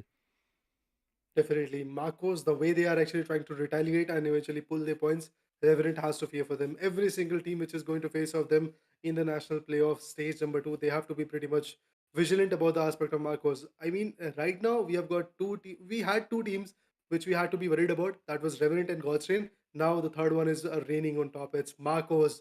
But I guess it's only the first round. We have to watch out for next 4 rounds as well. What happens, and eventually that might change the things quite a bit. It might, I agree. We have seen things go back and forth. In the best of it, as we've talked about it, teams have evolved really, really well. Even if they lose a round, they immediately understand what was done wrong, so they get back into the game very swiftly. And before the opponents realize, oh, they've made an adaptation, that round is done. So it's going to be the next round that they have to adapt. But again, it's the new set of Pokemons that can come through. But uh, God's Reign, it's time for them to buck up because Marcos, they look well prepared. God's Reign, also, I would say that they looked very individual. in their plays that they made, whether it was a top lane push, whether it was a mid lane center push, or it was a bottom lane push. At all times, it was like first we saw a KO on top, then the KO followed up on the bottom lane, and a KO in the center lane as well. Should tell you that players were not playing together or the communication was not on point. Everybody went to play their solo games and eventually got swept up from the players of Marcos. And you saw at all points the Sylveon itself was able to do so much in terms of damage. The Growl kept them at bay, and immediately after that, there were ranged attackers taking their moves which attacked them and did a lot in terms of damage. On top of that, immediately jump and eliminate the player with their heavy hitters. That was Snowy, and that's the reason he was the MVP. So let's see now what's going to work out, Raider, in terms Mm. of what better maybe that Marcos bring in, so that again God's Reign do not find their momentum as we jump into the draft pick. Ah, man, you said it rightly that if God's Reign is going to get that momentum, it is going to be a little bit more worrisome for Marcos Gaming because for now, Marcos, the way they're capitalizing is good enough, but we have seen God's Reign turning the tides. We have seen them performing exceptionally well, and we have seen them having the average of more than 800 goals in their favor. So, yeah, let's see how far the situation goes on. For now, if we talk about Marcos Gaming, Vox, and the other guys are there, but the bans are here right now. Look at that. The Tyranitar has been taken down, and from the other corner is Dodrio getting picked off from this situation. And on the other corner, if we talk about Vox, let's see which type of Pokemon and which Pokemon precisely he's going to pick. I mean, God's Reign, if they would have banned the Tyranitar, I think I would have. Oh wait, my bad. Uh, Marcos Gaming, after seeing what Scepter was able to do on the Tyranitar, is the reason I got confused with the bans looking at left and right because the name switched.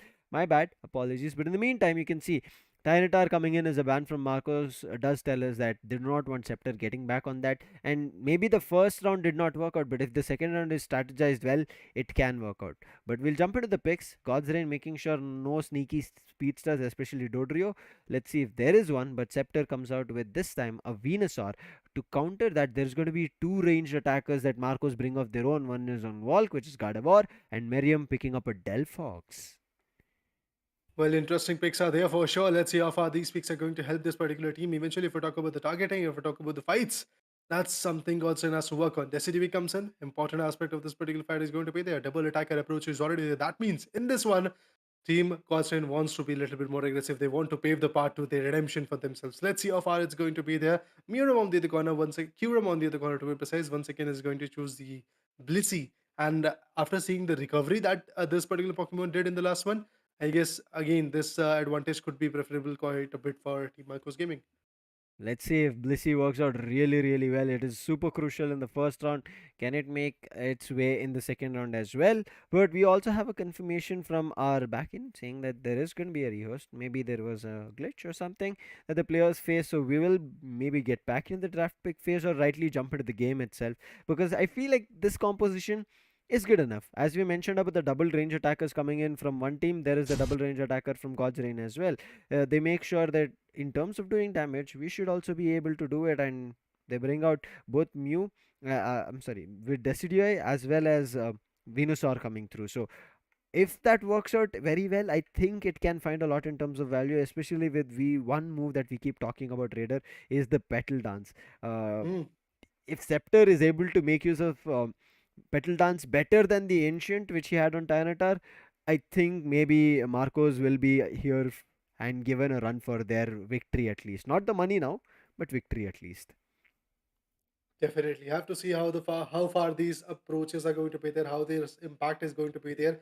Petal Dance, obviously, a great move coming from Venusaur, but eventually it is only effective if the range is right, if the Pokemon, if the enemy is pretty much at the close quarters. So have to time it rightly. Hmm. Apart from that, if we talk about the Delphox, I guess that can be quite critical for Marcos Gaming. Yeah, with Mystical Fire or even Fire. I think I've not seen Fire Spin for quite some time. They generally use a Flame Charge or Mystical Fire coming through. I want to see a Fire Spin because generally when we go against a Delphox, right, that's what they do. Throw a Fire Spin which denies us from making a move, puts us in a tornado of fire, which hits us as well, and then immediately a Mystical Fire comes through and we're a done deal. We're burnt up. Um, and get knocked out. So right now, I want to see if that kind of an instance happens from any one of the players of how they do it. But also, one thing I'll be missing here is Raider is not seeing Hmm. speedsters. We got Yeah. teased and also very well utilized when SATL did pick it. The Absol coming through. But after that, we have not seen like many of the teams adapt to it, and it feels like most of the teams are going in for the meta where they're able to do damage, run away, as well as survive and help their teammates out, rather than going in and swooping in for a hit and immediately running away, not having a chance to heal themselves. I think that's what they're worried about. Like somebody jumps up, not letting the speedster gain value or level up. What do you think? Is it okay to let go of the speedsters? And do you think in the later stages, especially the day two, the stage two is starting tomorrow, um, maybe it is going to be majority of this team still not picking up speedsters? I mean, it's all about the meta for me. If you ask me, it's all about the meta, that to which team wants to go with what kind of meta and Hmm. how they want to approach the particular fight. So, if we talk about Godsend, I guess Skeptor, Omen, both of them did a beautiful number. And Skeptor specifically is the guy who loves to play with this pizza. I don't know Hmm. what is happening at this point. I believe he's just trying to safeguard his cards for the last moment. And if things Maybe. are actually going to be a bit more favorable for Macros Gaming, then he will showcase that how pizzas can be a credential part of this particular fight, because both of the teams are trying to deny that. And Yeah. eventually, if we talk about Marcos Gaming and Godstrain, the bans are also there. Every time, if I'm not wrong, in the first round, also the Rotary banned. In the second round, Hmm. it was again banned. So, yeah, that is quite critical to see. And the answer to your question is that it all depends on the meta, I guess. Yeah, it will. It will depend on a comfort meta coming through, or it'll depend on what your teammates are picking up, because not all picks allow your speedsters to function very flawlessly and completely open their wings and find knockouts. Or if you're interested for making sure your speedster goes for a lot of goals, it's not going to be that easy. Maybe in the early 2 minutes, yes, because they will generally allow. There's nothing to stop them out. But after the 3 minute mark, when the Regis spawn, that's where the trouble starts kicking in. Everybody is almost at level 5, 6. Certain times, people even have pushed themselves to level 7 and 8, depending on how well they've farmed. So it's going to be something that we will look out for. But right now, not having speedsters at all, in terms of at least the meta that we have in front of us, I feel like again how Marcos played on Blissey should find a lot in terms of value. Vox will again with the Snorlax try to annoy them, push them back, go and slam just like he stole the Uh-huh. Rayquaza.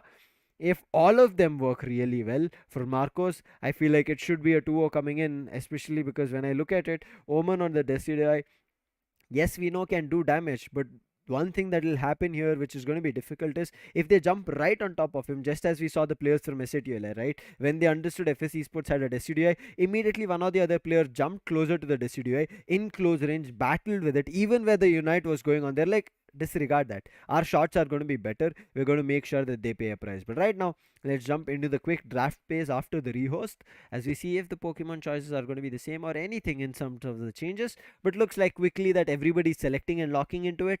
Raider, it is going to be the same. Indeed. From Marcos Gaming, at least it's the same. Or on the other corner, if we talk about Goldstein, yes, it is pretty much same, and that's what you were expecting. But let's see how far this approach is going to go, and let's see how this competition is going to get built. If we talk about Last Recall, might be some changes coming up. Noxie decides that he is going to go for the Eldegoss for sure. But if we talk about Last Recall, that's the guy whom we were expecting that might be some changes coming up. But eventually, the changes are not there, and finally, the confirmation is there that we have got quite a few amazing Pokemons from the Marcos. It's double attacker type of approach coming up. They have Both got ends. attackers. Yeah, both ends. I guess, yeah, on both the ends, the double attacker approach is there. But if we talk about the kind of, let's say, domination Marcos wants to put forth, it is going to be a little bit more shaky for them because Venusaur is there, the Decidueye is there. Divine knows how to use it. Omen knows how to exploit all the other Pokemons. Let's see how far situation goes on because Marcos, it's not a small team or it's not an ill-experienced team to be precise to play with. They've Oh, already shown their kind of domination in the first round. yes. And as you mentioned, we know players know how to play, but Divine, I feel like it's going to be very crucial of people acting on Divine's moves. We saw the Right. barrier coming in. We saw the confusion ray as well hitting, doing a lot in terms of damage, stunning them for a second, but nobody immediately capitalize or find value on top of it. Jumping into the game, we'll see if this second round is going to be a little bit favorable because in the orange corner for now, it's going to be God's Reign. And then on the purple, starting it off, is going to be Marcos. First goal is also something that I'm expecting. I think it should be Snowy who will immediately go for the first goal without thinking about anything or even trying to hit anybody with any kind of damage. Yeah, indeed, he goes for the first goal, but we have also got the Pokemons on the particular defensive corner. So let's see what happens. Flash Fairy Ball on the other corner also goes in for the goal, does the 2 goal, but Sweenub is also there. He can also go for the goal. He can also dish out the damage which is required. Meanwhile, he's also getting attacked quite a bit. Look at that, 11 years energy in his power, and evolution is something which is going to be quite important. And I believe, as far as the evolution is concerned, King Godston has to work on it quite a bit. Divine might just get KO'd here because headbutt coming through, making sure he doesn't run away, and it works out. The first KO is delivered from Marcos again, looking like they are in control. God's Rain, they want to get a top lane control. That's the reason they have a three-man hold here, waiting for the wild Pokemon, and also a little bit of an overextension so they can surprise the players. And Snowy, he was wondering about it. He slowly steps into the tall grass, sees players, and immediately tells his teammate, there are players here, so let's not push and try to go for a goal. And now immediately things Right. turn to the wild Pokemons, which God's Rain take control of and farm better. Well, indeed, their farming is actually a little bit more better as it was in the first round, as compared to it, to be precise. But moving forward, let's see how the situation goes on. Skeptic goes in for the Ivysaur. Snow is also there. Look at that. He's also going to punch another set of 10 goals, but he gets attacked before that.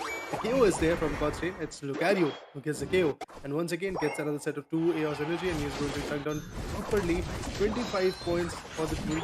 And in this momentum, kind of, let's say, grasp, things are looking a bit more favorable for Team God's Rain. How far they can approach this kind of instance is the one thing we want to actually go with. But the Blissey, the chance is actually Blissey is to be precise also is on the top lane goal zone, trying to defend from Ivysaur and the other Pokemons which are representing Team God's Rain. Rain, this time they are looking in command, but for how long?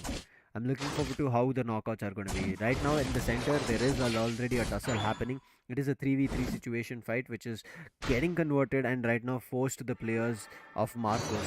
They push to the goal zone, looking forward to goaling it with the help on Recall coming through and Divine. But Recall understanding after getting 2 goals done, he's like, oh, I don't think there is going to be a chance. And they wanted to make sure Recall survives. You saw the healing as well as players tried to stand behind Right, Recall so that exactly. they take damage rather than him. A great strategy indeed. Because when your teammate gets KO'd, a lot of spirits get broken at this point. Eventually, if we talk about the Marcos gaming, they are coming back with the bang, but Decidueye gets the Gardevoir, and that's an important KO coming up. Oh, Lucario also goes in for the Blissey. Important aspect of this fight is that the goal zone is now open-ended, and it's going to get destroyed for sure. Yeah, Vox is there, but he knows he cannot do anything. If he tries to jump in, what is going to happen? Is he'll be pronged from all directions. He'll be inside a square of God's Rain where they destroy everything. And oh no, the slam fell a little bit short, and Vox, without being able to snatch the Reggie, will be giving away his life and sacrifice it. With the bottom lane destroyed, now all attention of God's Rain is going to be on the top lane. Definitely on the bottom lane, if we're talking about another guy, Lucario is going to be there for the goaling. Snorlax is coming up in the close quarters, but still, it was Lucario who was pretty much successful in it. Now, on the top lane, Regieleki is something we have to be considered. So, let's see how far the situation goes on. Is it going to be a possibility where Regieleki is going to be in the favor of Gulfstream? But before that, there is a tussle between these two giants. Marcos is trying to take turn, and the knock comes in. The Unite absolutely comes in. Oh, another Unite as well as from Scepter, and now look at them finding 2 big values as they take down Pokemons, and they're immediately pushed back. Vox is coming in from the center to the top, trying to push up, but Gardevoir takes down Lucario. At least find some kind of semblance where they can be like, we might be able to get back into the game. In the meantime, Vox slowly creeping up, this time trying to steal, but again, he is a little bit late. That time he was right on time, but this time he's late, and as soon as he gets in, pronged approach as we say, he gets taken down immediately. Nothing to do, nothing to fight for, and the Reggie goes to the top lane, trying to make it vulnerable, as Marcos will try and defend it. Well, despite of being the Snorlax, despite of being the defender, despite of being the tank for the team, that particular Snorlax is unable to do anything. Whenever he tries to actually come in the close quarter, he is getting KO'd back and forth, and that's absolutely something which Marcos should be worried of. And look at that, God's Reign, their reign of terror is absolutely back in the game. Look at that, only 4 points is what Marcos is stuck at, because Marcos are pretty much busy in defending their own goal zones. How can they actually go for the scoring? Right now it looks like Lucario will be stuck. Uh, Unfortunate, I think he made a wrong moved to the left edge of the lane, because of which he couldn't get back to his healer and will be eventually eliminated. Eldegoss decides that, okay, if one player goes, I'll be going back to another player who can do damage, and he's playing with Decidueye. At the same time, Marcos, their attention goes to the bottom lane Reggie, which is about to spawn in a second, and they try to contest it. Yes, it is going to be happening because all the other players from God's Reign are also jumping in. They have to keep key in and eventually go for the performance. Let's see how far the situation goes on. The Unites are coming up, but Decidueye gets the knockout of the Regirock. But on the other corner, Venusaur goes in for the Gardevoir. That's interesting. Delbox gets the Eldegoss, and Decidueye gets another set of knockout, and that's going to be the particular Pokemon known as Snorlax. But meanwhile, Blissey also gets taken down. Scyther decides that he's going to take down the Piloswine. Delphox somehow survived everything and now is back on the lane. And thankfully, because of that, they did not lose the bottom lane, and it was not goals that was converted. But looking at the timeline, 4 minutes done, and Marcos were able to only score 4 goals. That's it. Yeah. Man, that is something that they have to look forward to. I understand they cannot see the goals, but understanding that every goal is still available from God's Lane should give them the hint or the clue. But a big unite right now to keep the bottom lane in control, and they take down Venusaur. And to follow it up, they'll be taking down Divine as well on this Mamoswine, unable to do anything. But what is God's Reign doing? What is the next plan? Take Regialiki. Keep pressurizing Marcos so that even though they think they get control of one lane, it is some other lane that they have to be always worried about. Look at that. The Decidu is there. The Eldegoss is also there, trying to steal as many as HP points is actually going to be possible. Look at that. Snowy on the other corner is also trying to reside. The Regieliki goes in, push forward. Eldegoss is trying to actually just be the guy who is trying to maneuver in the bottom lane and tries to actually be a little more sneaky. But the KO comes in, and that's Lucario for you guys. Lucario manages to get out the Delphox. With that, Lucario also gets taken down by the Sizer. It is right now a fight both on the top and bottom lane happening.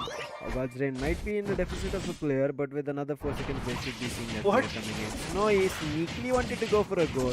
Scepter in the tall grasses is punishing him. And this 1v1, especially with that petal dance, is yielding a favor and also a big advantage as he takes down Snowy, and nothing he could have done.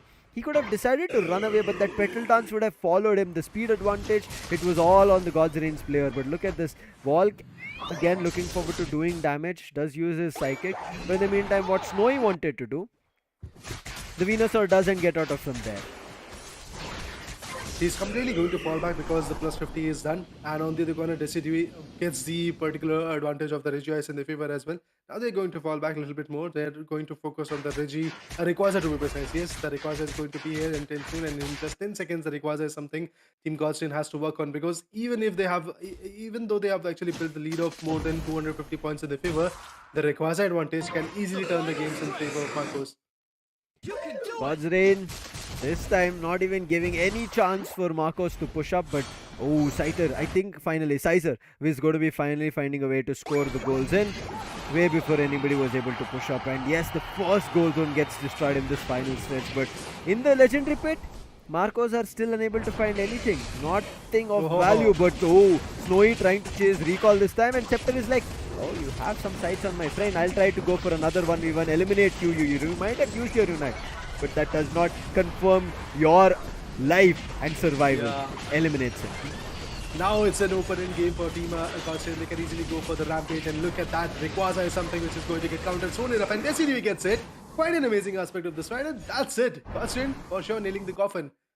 Decidu, brilliant play coming in, and on top of it, you saw what Delphox did use his unite move, but it was a little bit too early. 100 on the top and the bottom gets scored, as well as in the center, pushing God's Reign to a score of nothing less than 500, and they're not stopping. That is not their ultimate goal. They got 700, and they will look forward to the other Eos energy, which is lying around all the lanes, will try to get it and finally get scored, but Recall loses his Rayquaza advantage as soon as the Eldegoss also goes down. But Scepter is still farming in their own jungle, and Scepter will look forward to starting to push up because his teammates are backing up. 5 players, all are alive, all are deciding to push bottom lane. Now Scepter is going to be a big value finder as he's hiding in the tall grasses, uses the immediate petal dance coming through, and they'll be unable to do anything with the block. Vox is trying to push. In the meantime, sitting in the back, Miriam tried to do something, but look at what is happening. The Mamoswine in their own base is sitting and putting goals. But with this fireworks, did not get Rayquaza, but at least get that Venusaur who was being annoying and doing damage. Does get goals scored in, which should put them close to 300. But I don't think anything further from there as God's Reign prove a point. Well, Godstain is back in the game. The clean sweeps are for sure not going to be there, but Godstain, they are for sure back in the game. In the first round, they were able to learn that what Marcos is trying to capsize on, but after having this kind of performance, I believe the Dodrio or any kind of speedster is what I'm missing right now from Godstain.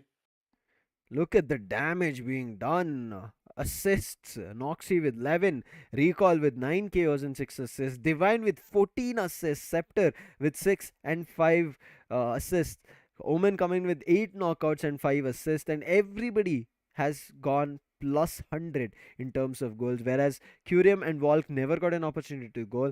Miriam, the opportunity that he got to goal was in the last push. Vox as well. Snowy is the only one who got an advantage where he could have got clean goals done. four early on when he pushed the top lane in the early first 2 minutes, and then in the last 2 minutes of the game. Look at this curve. There's nothing that tells you that Marcos knew what was happening.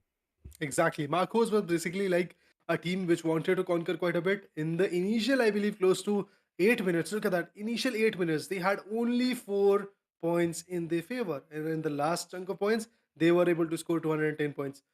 Amazing strategy coming from Godstein. The way they were actually pulsing on that particular fight was absolutely on point. Skepta comes up with a 1 lakh plus point. Same goes for Omen as well. Healing was done really well in terms of both the supporters that we had, Blissey as well as Delphox, Curem and Noxy, but it was not enough for the players of Marcos, because in terms of levels, look at this, a big advantage coming in for the players of God's Reign, and you saw at all times, especially from the start itself, farming on point, Eos energies they collected better, wild Pokemons were taken in their favor, and they looked unstoppable. Vixen being the MVP, as we saw in the battle data as well as the overall scorecard. 152 goals, 9 knockouts, 6 assists, and 69,000 damage as well, to make sure his team does not receive any more defeats from here on. Well, indeed, Vixen did a beautiful job. In the head to head, he was also shown. So, definitely, I guess he's the guy who's working for the team quite a bit. And eventually, his performance is getting up a notch quite a bit.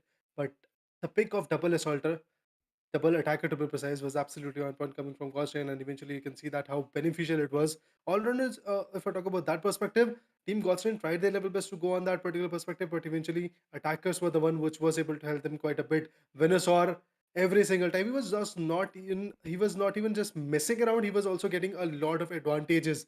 A lot Hmm. of times he was getting the Scyther in his favor, and eventually if anybody wants to peek on his teammates, he was able to give out the damage. And also, like, the mind, presence, knowledge of him understanding that somebody from Marcos will try to sneakily go for a couple Right. of goals and immediately use petal dance and stop it all. He bought enough time so that yes, the first bottom lane goal zone was destroyed, but the second goal zone does not get destroyed in that lane. And that tells you that enough time being bought and wasted is somewhere that Godzilla need to work on as well, because just imagine if all the players who pushed to the basis of Marcos Gaming to get goals scored in and everybody gets knocked out, all the other bases will be left open, because majority of all the bases from God's Reigns was not even destroyed, not even touched, I would say. Forget destroyed, was not even touched until the last final stretch which happened. So it could have been easier way for the entire team of Marcos to get back into the game while they destroyed all the goal zones one after another. And it is around 20 to 30 seconds of an odd timer that we end up seeing if you get eliminated in the final stretch, which gives Mhm. the opponent team an advantage. But for Well, now, definitely. it is just even Stevens Raider.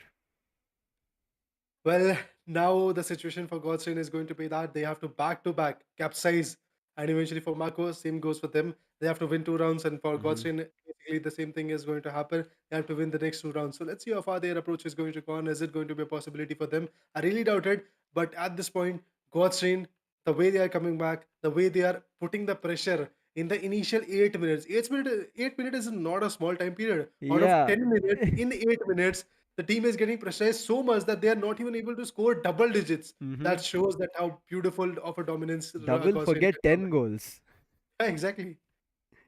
Man, oh man, brilliant play coming in from God's Reign. As we said, yes, Marcos did make a statement of their own, that saying that you think God's Reign is good, but if we are able to play with our own games in terms of being the best in the Pokemons that we have chosen, we should be able to do a lot in terms of damage. But it was only good enough for the first round, Raider. Second round, you saw how God's Reign brought up their own aggression, proving that old gods are the golden gods. They are something that you need to fear.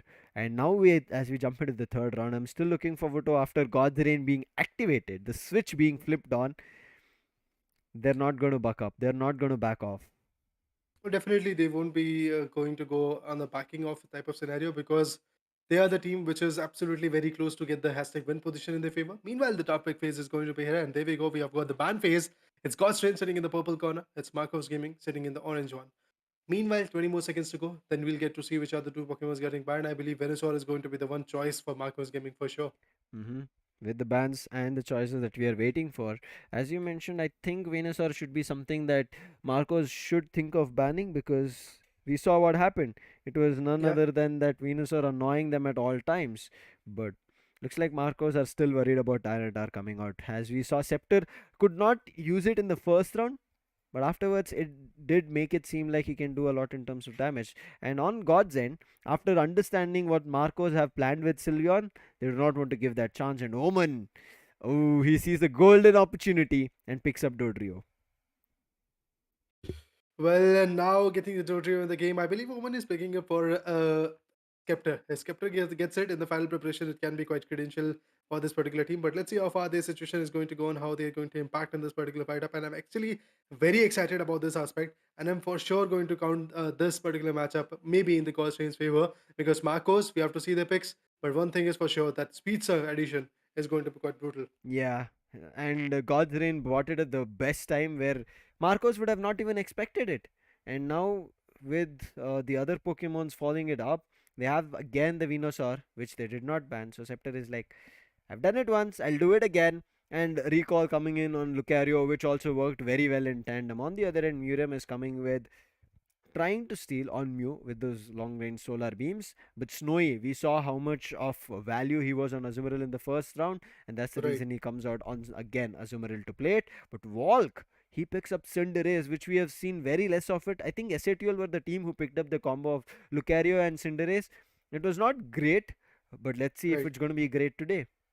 Well, definitely we have to see that how Marcos can actually establish that pick and maybe put their favorable aspect. Because if we talk about Team Godstrain, they are actually coming up with the kind of, let's say, decent Pokemons coming out from all the categories. Hmm. When it comes to Marcos Gaming, double attacker shift is going to be there, double attacker single all rounder is going to be there. One defender was there, one supporter was there. The only thing which was missing was the speedster.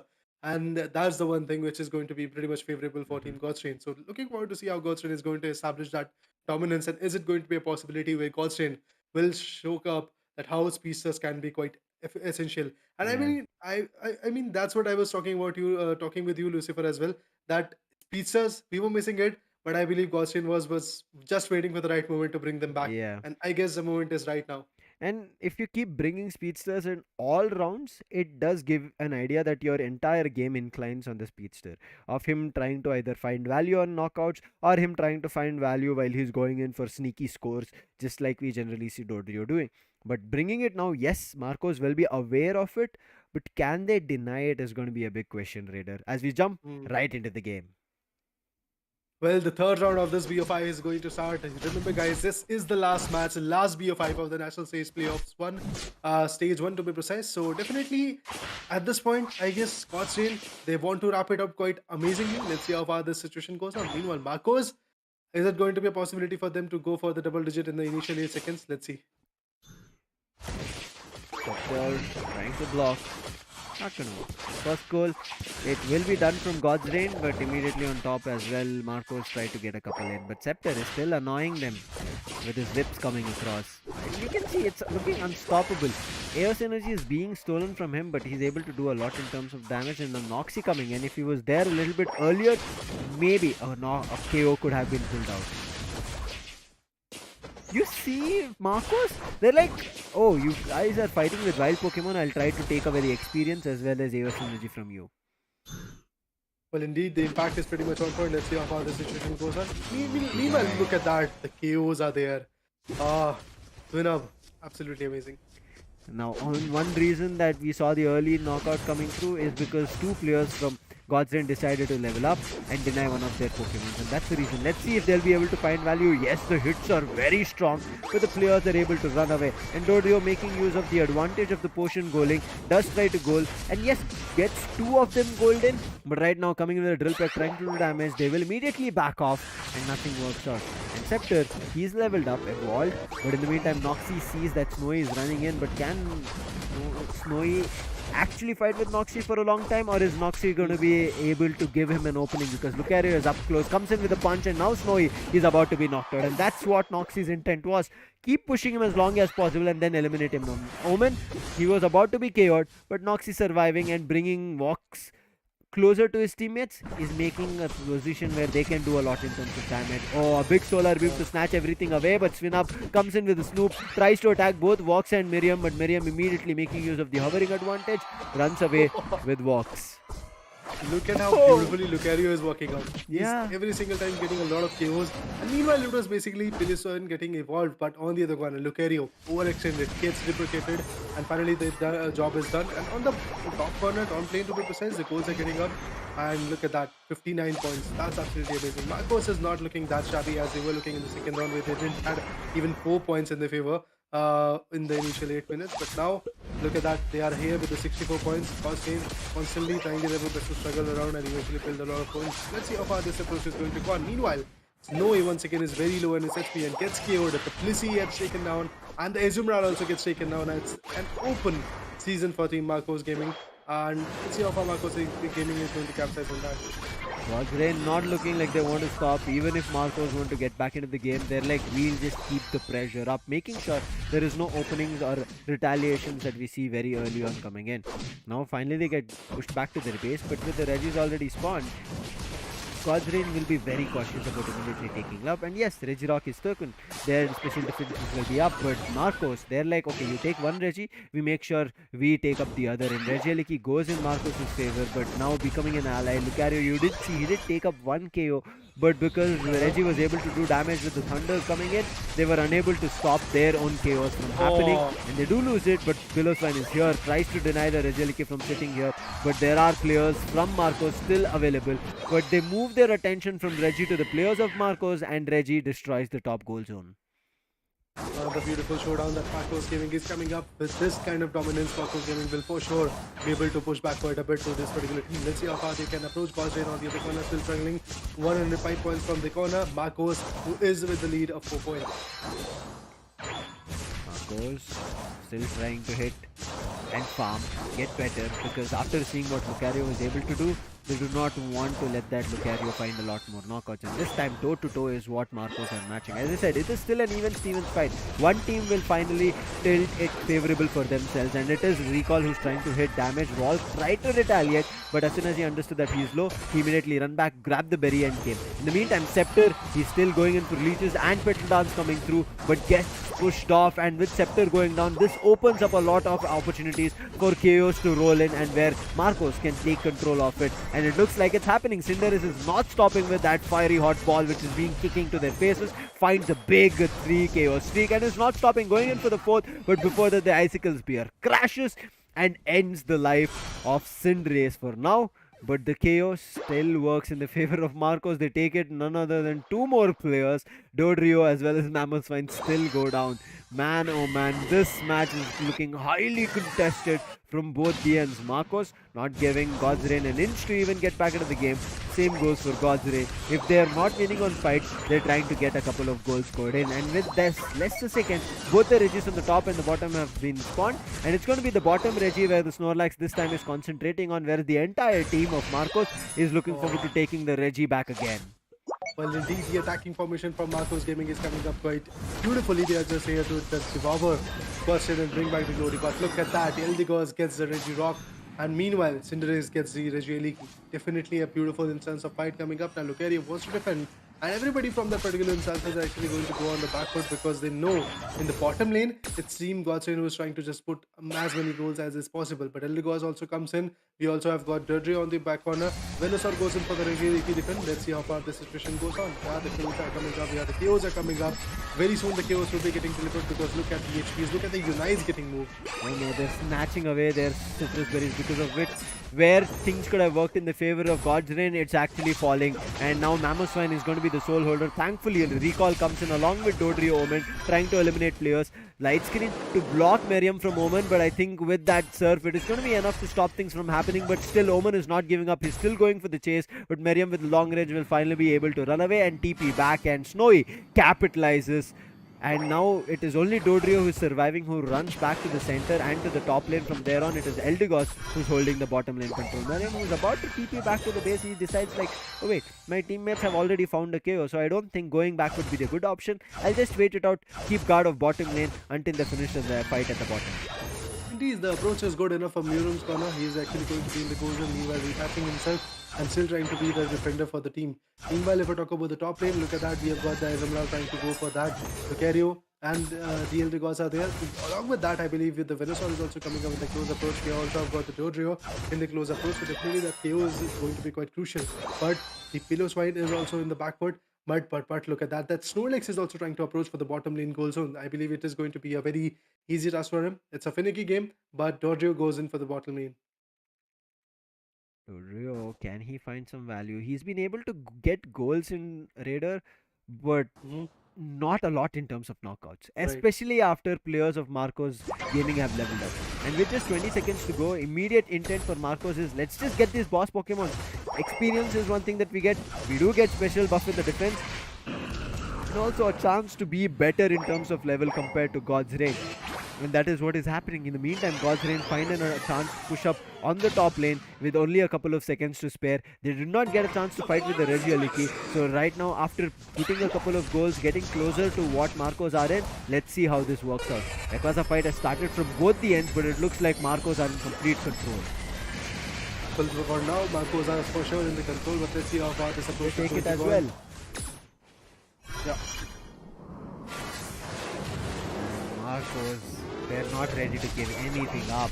Destroy the top goal zone. Now they're running right to their bases. Bottom one goal zone is left yet, but can Lucario stop something from happening? He breaks the shield that Walk had, but Miriam still has his shield. Unfortunately, the wild Pokemon breaks this shield, and Cinderace, who is surviving along with Miriam, will be eliminated. But Omen, a big hit comes on him, and he might be KO'd from the small tiny puny Pokemon, which is Mew. And yes, that KO works. And now Scepter trying to eliminate this Pokemon. I don't think it's going to be easy. And I don't think he should even think about making that decision because he's also being assisted with Snowy. Both of them, if they prong him, it's going to be a tough one. And the confidence right now that Scepter is showing is because he had his healer, which is Eldegoss.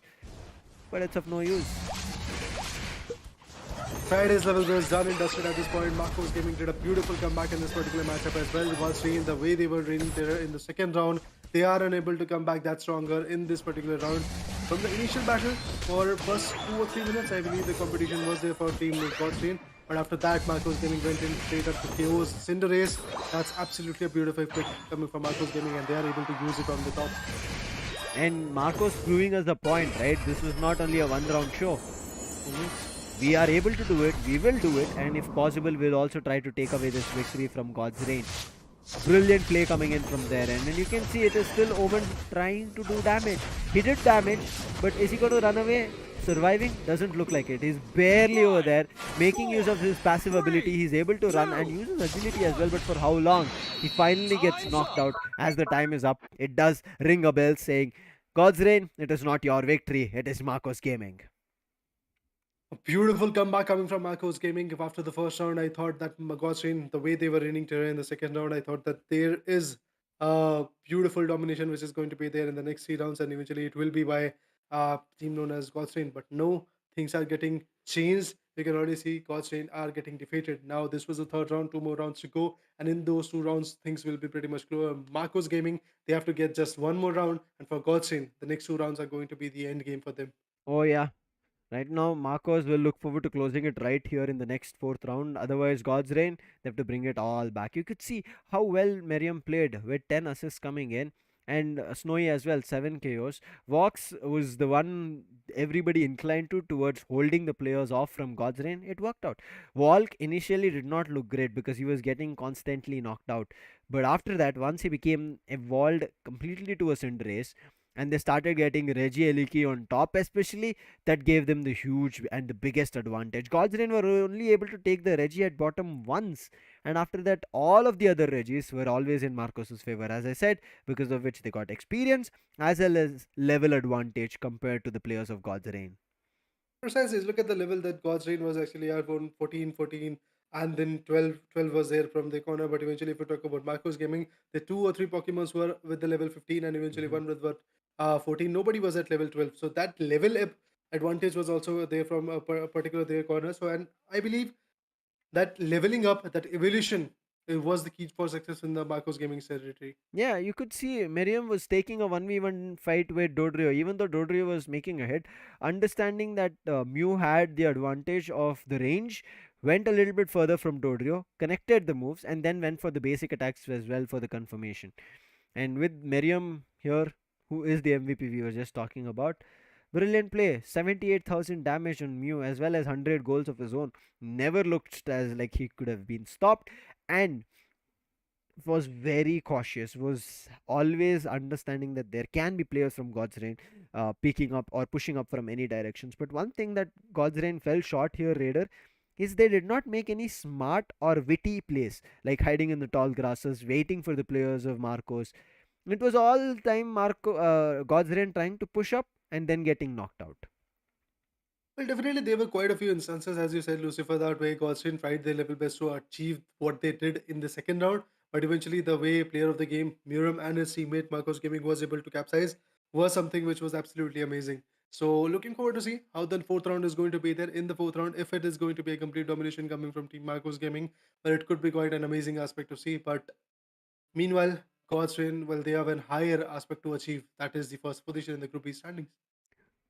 Yeah, Marcos want to make sure that it is not going to be Revenant who's going to be staying on top, and also, Uh-huh. as we said, making sure that they are prepared for what is coming up next, because until now everybody feared Revenant and God's Reign of what they were able to do throughout the tournament, irrespective they were in one group and Group A did not have to be worried about them. Still, when we go into the next stage tomorrow, everybody knows that they have to be looking out for them. But Marco is making it and telling everybody that if you're prepared and ready for it and confident on what you can do, you can take down any XYZ team. You just need to have your communication on point and how your teammates play together. And if they're able to play together, one move at hitting a player, a Pokemon, and immediately another player from your team hitting the same Pokemon is how you find multiple knockouts. And we have talked about this. It's so simple.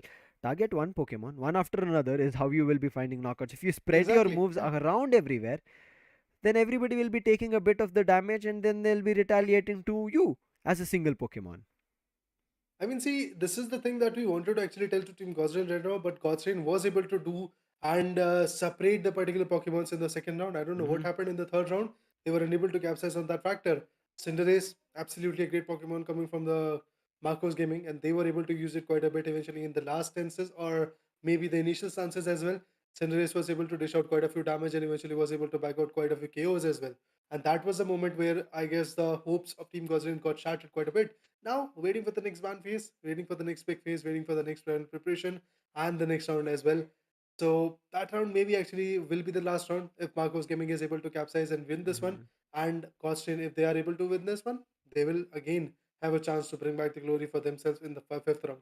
Now, yes, one thing that can happen here is for God's Reign, if they take a defeat today, I'm not too sure who will be sitting on top. I don't think God's Reign will have a chance to get on top because they're already pushed in the second position, right? It is Revenant who have the advantage. Even though their scores might be similar, Revenant have a better clean sweep for themselves, and that's the reason they're sitting on top. So let's see if God's Reign will be getting something for themselves after getting a point Right. and being the only team in the entire tournament to get 6 points. And I think for that reason only, I'm kind of looking forward to God's Reign taking the throne.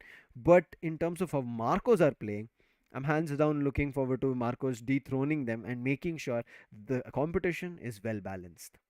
We're definitely looking forward to see that how the competition is going to be there. And eventually, for now, in the second round, we thought that for a second that yes, competition is getting balanced, and eventually God's Chain they're coming up like as a terror. Hmm. But Marcos Gaming, the way they are showcasing their own strength is absolutely amazing. After having a match where in the 8 minutes they were only having 4 points, they are coming back with the victory. That shows that Marcos Gaming is a team that you have to be feared about, Hmm. and eventually they are capable of turning down the tides in their favor. Looking forward to see what happens in the fourth round and how their picks are going to get affected. The ban phase comes in. Let's see in the 28 seconds we are going to witness the ban phase getting over and two Pokemons getting banned, getting out of the equation for this particular fight up. Remember, guys, the battle arena is Thea Sky Ruins, and the draft pick is already on the go. What are going to be the bans? And you could see God's Reign, who thought, oh wait, Scepters, Venusaur worked for us, can work for us again. But this time, Marcos understand that if one thing did not work in the first instance, it might work in. If it didn't work in the second instance, it just might work in the third instance. And they're like, let's ban it this time. Let's make sure it is not there, and God's Reign do not get the opportunity. And Tyranitar, which Marcos, I'm not too sure if they like it or not. It's still going to be a ban for them. But as soon as they get a chance, and after seeing what Godzin wanted to do on Dodrio, they're like, wait, we'll pick it up. and let's try and make sure that we show you how Dodrio has to be played. Maybe that's the Hmm. decision, Raider. That could be the decision, but Godstain might be smiling in the corner that you are using the Pokemon which we love to use. You don't know that how we can be the one which can easily learn the strategies that you want to go with the Dodrio and maybe come back even stronger on you. So I guess the things can change quite a bit. But having the Dodrio will definitely give an advantage for Marcos Gaming to steal out quite a few goals. But look at that, Omen reciprocates with the Cinderace. Mm-hmm.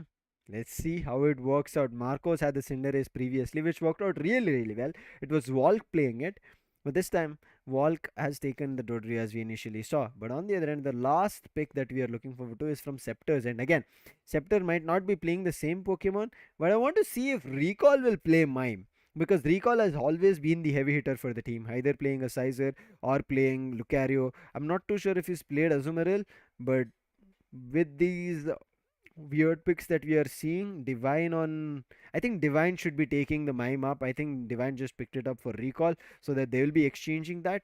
And in the meantime, it is still going to be a double attacker setup. Whereas Marcos this time pick up all categories of the Pokemons available. Well, indeed, they are actually going for the all categories. Meanwhile, if we talk about Gaussian, as you said, Lucifer, that the triple attacker approach, Yeah. well, I think it is going to be quite crucial from the corner because if we talk about team known as Marcos Gaming, they are the one which wants to be a little bit more feisty and stealthy as well in this particular matchup. But Godsrain, they want to go ahead and devour as they did in the second round. So let's see how the fourth round is going to be there for them. Final preparations are already done. The Pokemons that wanted to get shifted, the people which wanted actually to get the right Pokemon, it is already done. The shifts are done and now Hmm. it's all about the carnage. It's all about the fights, which are going to start off very soon in the fourth round. And after that, we might actually go for the fifth round as well. It all depends on this one. Yeah, it all depends on not this one, it'll all depend on Marcos. If they are able Yeah, to push it or if they are the ones who are going to take a defeat. It's up to them. Not something in our control, but it is going to be getting to an interesting point. And also to end on a high note, right? In a very unpredictable note.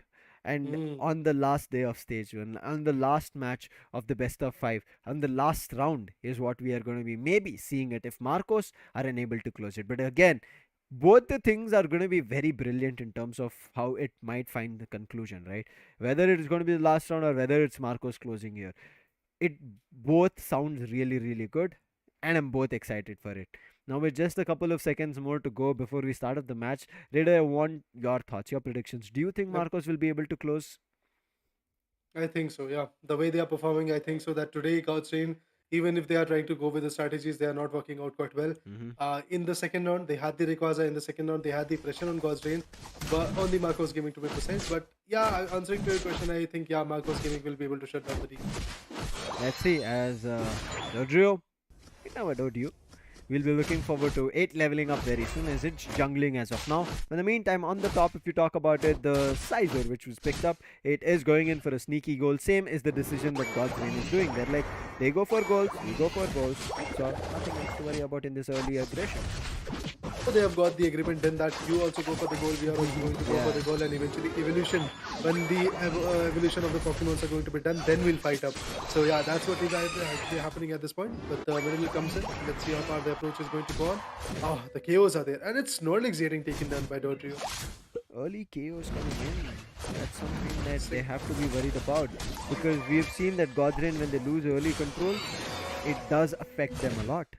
Right now, Marcos making sure that both God's as well as themselves do not have something to be worried about, and God's as well. Even though they got a knockout, they're looking forward to delivering a knockout of their own. But it looks like Marcos are the ones who are able to deal knockouts one after another and also get goals scored in one after another. Back to back, the KOs are coming up, and the KO goals are also coming from Marcos' farm. And eventually, at this point, Marcos is being more confident. But God's Rain reciprocates with another set of +8 goals from the corner. Meanwhile, if we talk about Mime, he's also trying his best to work on the charm, but saving the KO comes in. The Sizer has been taken on with this. Definitely, God's Rain is announcing that we are back in the game. Yeah, God's is trying to still, but they've not closed the gap. But in the meantime, looking at the goals that Marcos are taking, delivering, they're like, we're not going to let God's do it. But finally, with a big 30, that gives up a difference of a 20 advantage. And in the meantime, everybody immediately switching up lanes, getting back to their goal zones is what God's have in decision because they know they're taking hits. But with this light screen trying to snatch it away, Divine might just give away his life. And yes, it's a knockout on the mime. But Snorlax gets the Mew. That's interesting. The KOs are coming up, the reciprocation are coming up, which is good enough. Marcos Gaming, one good guy from Marcos Gaming once again gets taken down. That Cinder is working for him. And a beautiful performance is what we are waiting. Pillar Swine also gets taken down. It's a KO streak for the Cinder Race. Do you think it's going to be stopping? Let's see.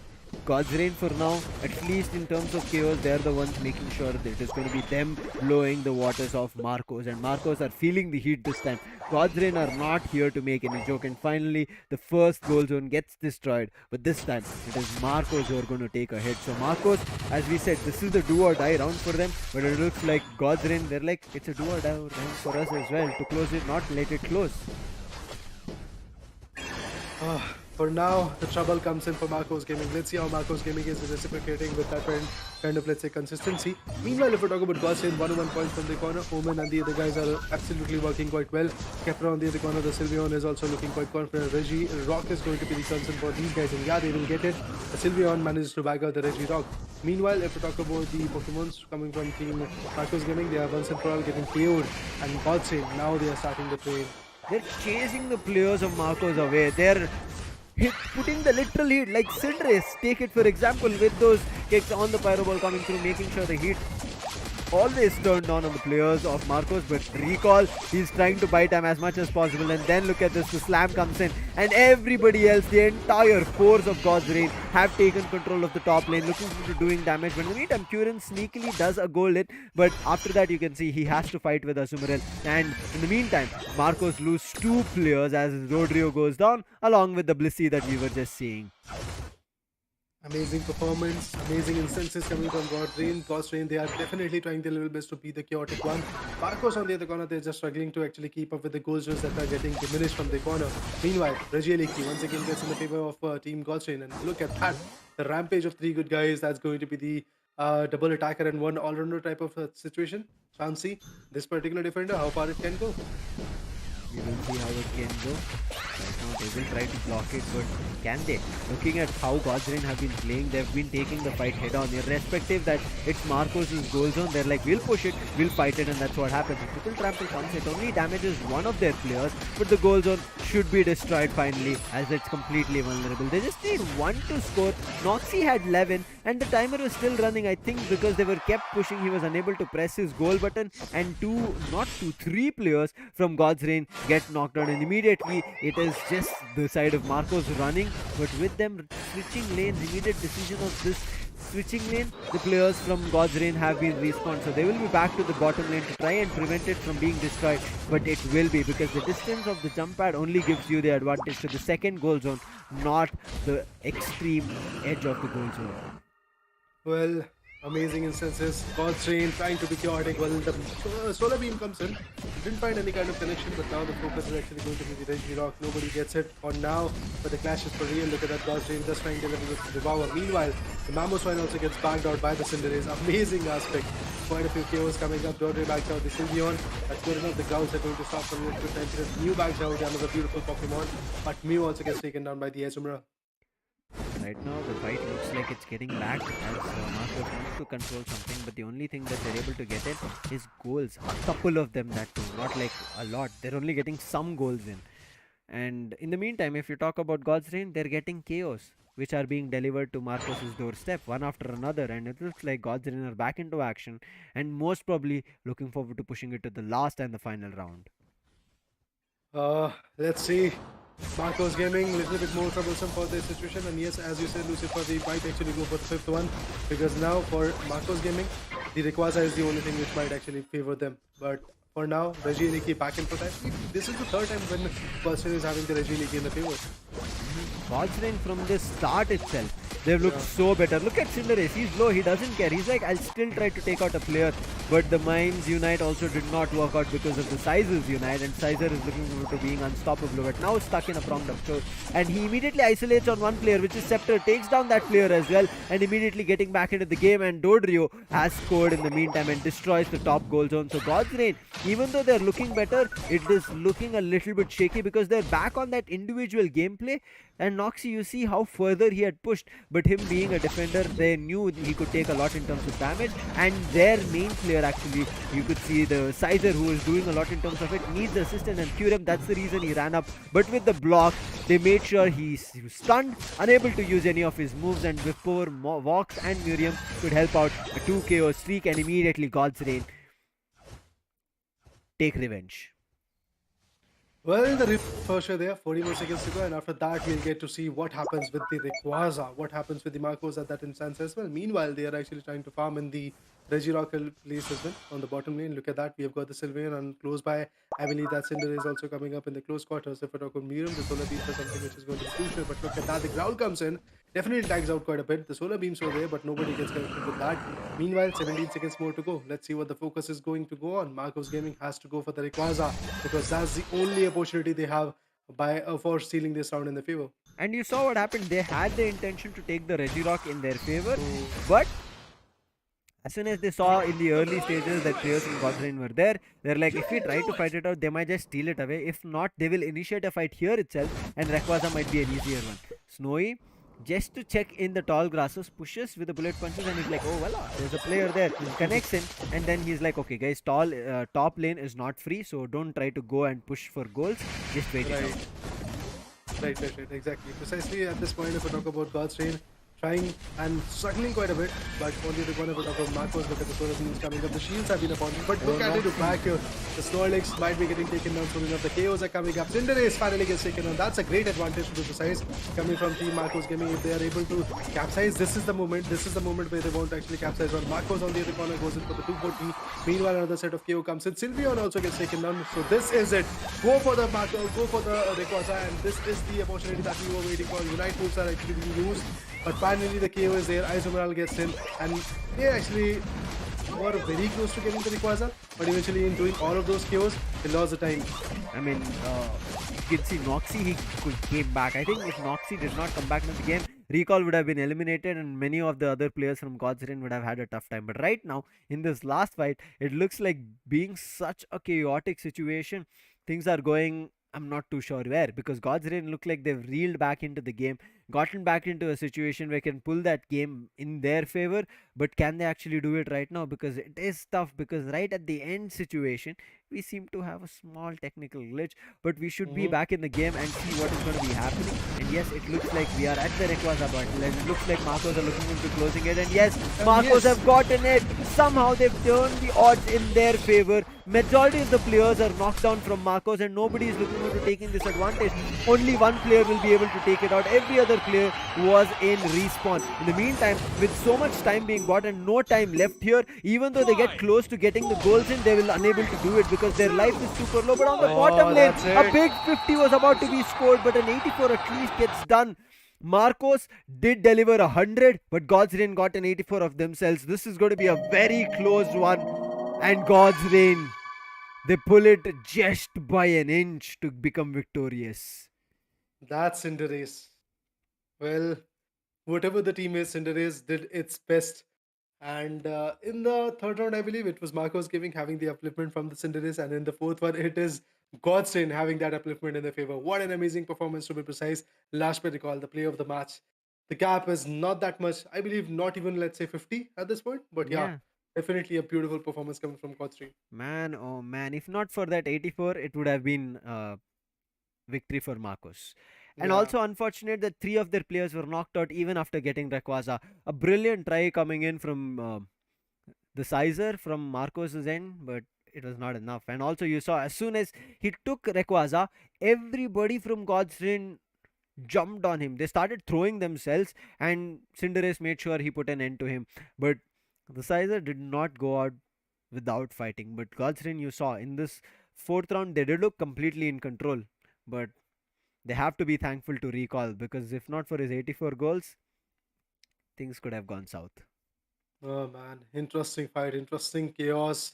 For a moment, when Marcos Gaming got the Rayquaza, it was like the deal is done. But eventually, only a single guy was there to go for the advantage, and all the other members were taken down. Snowy on the other corner tried his level best to defend the particular guy which was able to score the plus 100, and that's how they were able to go for the plus 100 pointer in their favor. But Gossain was like, basically, now we have done the chaos, let's go for the goals. And eventually the goals were done quite beautifully. And with this, Vixen becomes the player of the match once again with 136 goals in his favor, 8 KOs, 10 assists. Oh, look at the damage. The deal is done. The records have been broken. Man, oh man, Vixen. What a play from his end. 1,32,000. That is monstrous coming in. And the highest previously was done from Gardevoir, which was a ranged attacker. This being done on Azumarill, an all rounder, does tell you how effective and how damaging an Azumarill can be. And I think credits needs to be given for. I think it's not. Okay, Vixen is also recall. I was just looking at it. It was for a second I was just confused. We generally see recall. It's Vixen is a name in game when we see him playing on Azumarill. It is written as recall, so nothing to be worried about in that case. But 84 points, 10 assists, 8 knockouts, total part of 18 knockouts does tell us, and on top of it, with 136 goals as well. He was the one who got the last 84 goals raider. If not for him, again, I know I've repeated this 3 times, but God's reign, they need to make sure that Vixen is there as they keep further trying to get victories in their favor.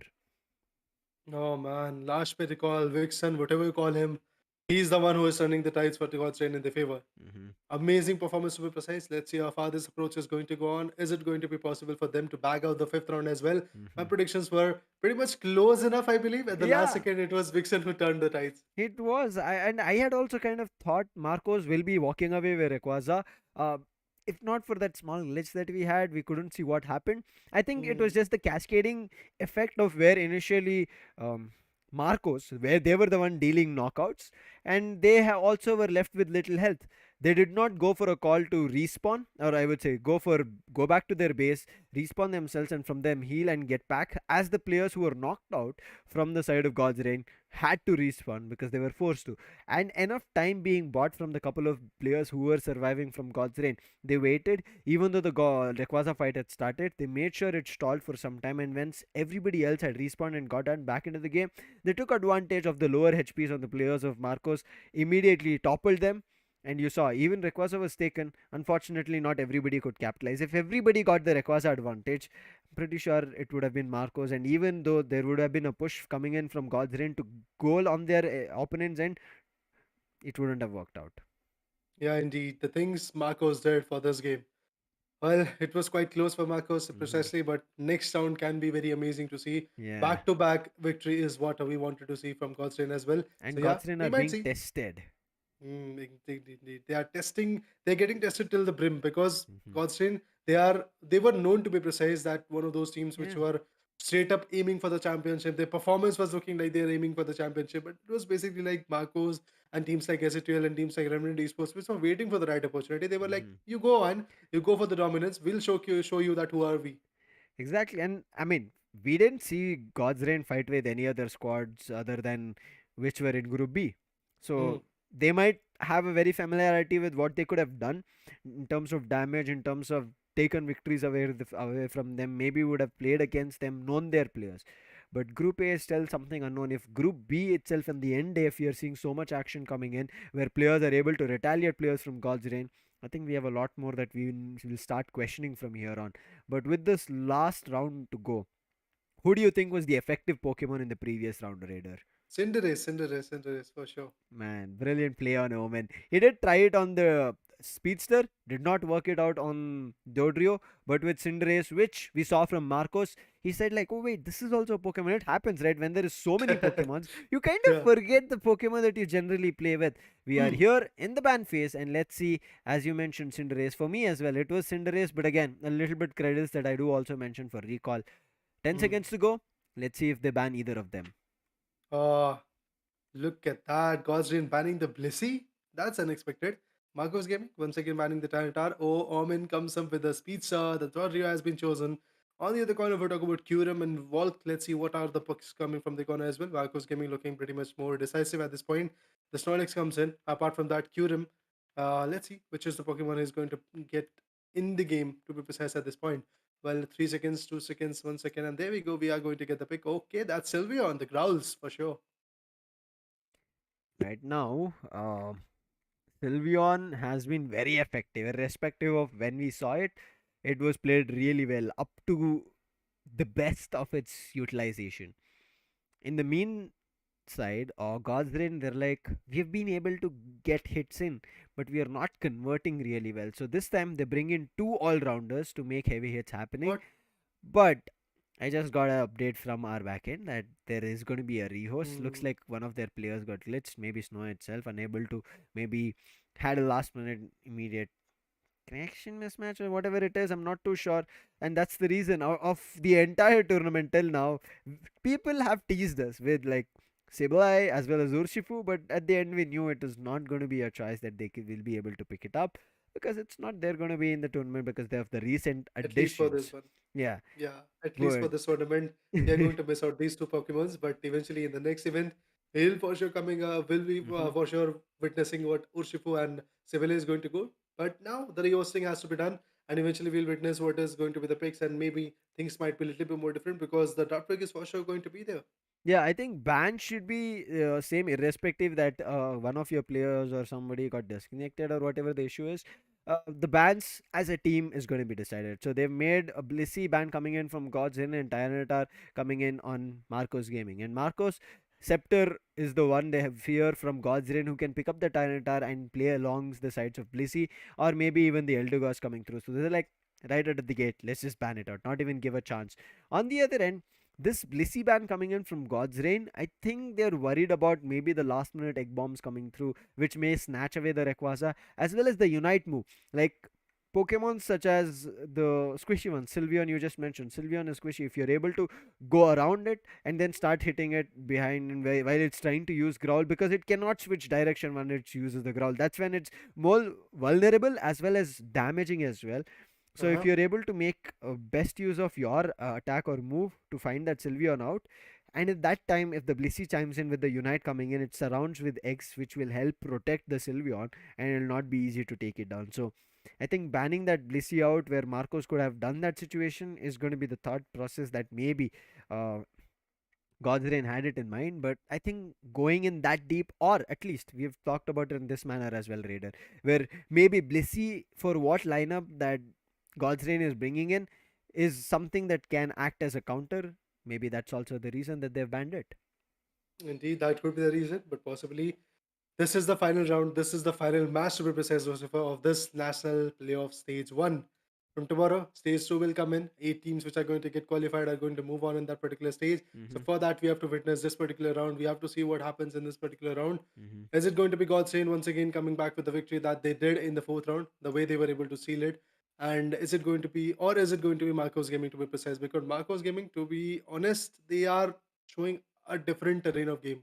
They're completely showing their kind of, let's say, aggressive stance that they're getting the job done. Mm-hmm. Even if a round comes in where they are unable to score even 4 point or 5 points in their favor in the 8 minutes, they are still bouncing back quite hard in the next upcoming round. So that shows that they have got the capability, and we have said it enough times. Mm-hmm. And it is still not enough to be precise that Marcos have got the capability, and how far they will go in the whole championship, that is the other big question. But for Mm-hmm. now, they are for sure going to be in the top 8. Yeah. Uh, in terms of the top eight teams that we see in both the Group A and Group B standings, no changes. They're just fighting for the spots in the top for itself for their respective group. Let's just jump into the draft pick and see All if right. God's Rain will be able to get to the first spot or it's not. As we see the ban phase again coming up, Mhm. do you think it's going to be the same thing here? Well, looking forward to it. The same thing Yeah. should be there, and yeah, the same thing is there for sure. The Blissey gets banned from God's Reign, and it's going to be Marcos Gaming banning out the Tyranitar. Well, Divine is now going to pick up the Pokemon. Let's see which is going to be that. It could be Snorlax, it could be Dodrio. So let's see what is going to be the Pokemon he's going to pick. The pick phase, the Dodrio comes in, and it's Omen who is going to pick it up.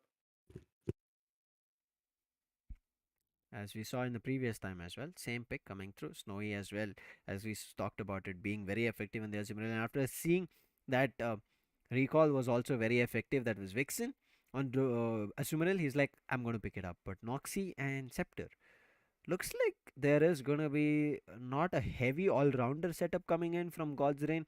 They're going in back to the ranged attacker. On the other end, we see Vox back on the Snorlax. He has always been annoying. It has not been effective with the blocks. He has been unable to smudge players to the wall. but still they are worried about him, try to run away from him. Kyurem as well as Miriam, one picks up a mine, other picks up the Mew respectively. Well, indeed, the picks are there right now. Let's see how far Divine and actually Lashberry Call is going to play with. Lucario comes in, gets confirmed. Divine on the other corner is going to go for the Mamoswine. All the categories have been tick marked from God's Reign. If we're talking about Marcos Gaming, till now, one speedster is missing. Let's see which is going to be that.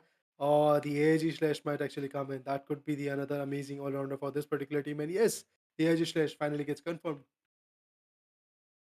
Walk, as they did to think about it in the first round itself, I thought he should come out with the Aegis Slash Burst. In the do or die situation, he brings out the heavy hitter of his own and two all rounders coming in from Marcos Gaming. No speedsters from their end, one supporter and defender, and one range attacker. Miriam. Miriam has been excellent throughout the all 5 rounds, but God's Reign, they are the ones who have to correct things and make sure that it works out in their favor.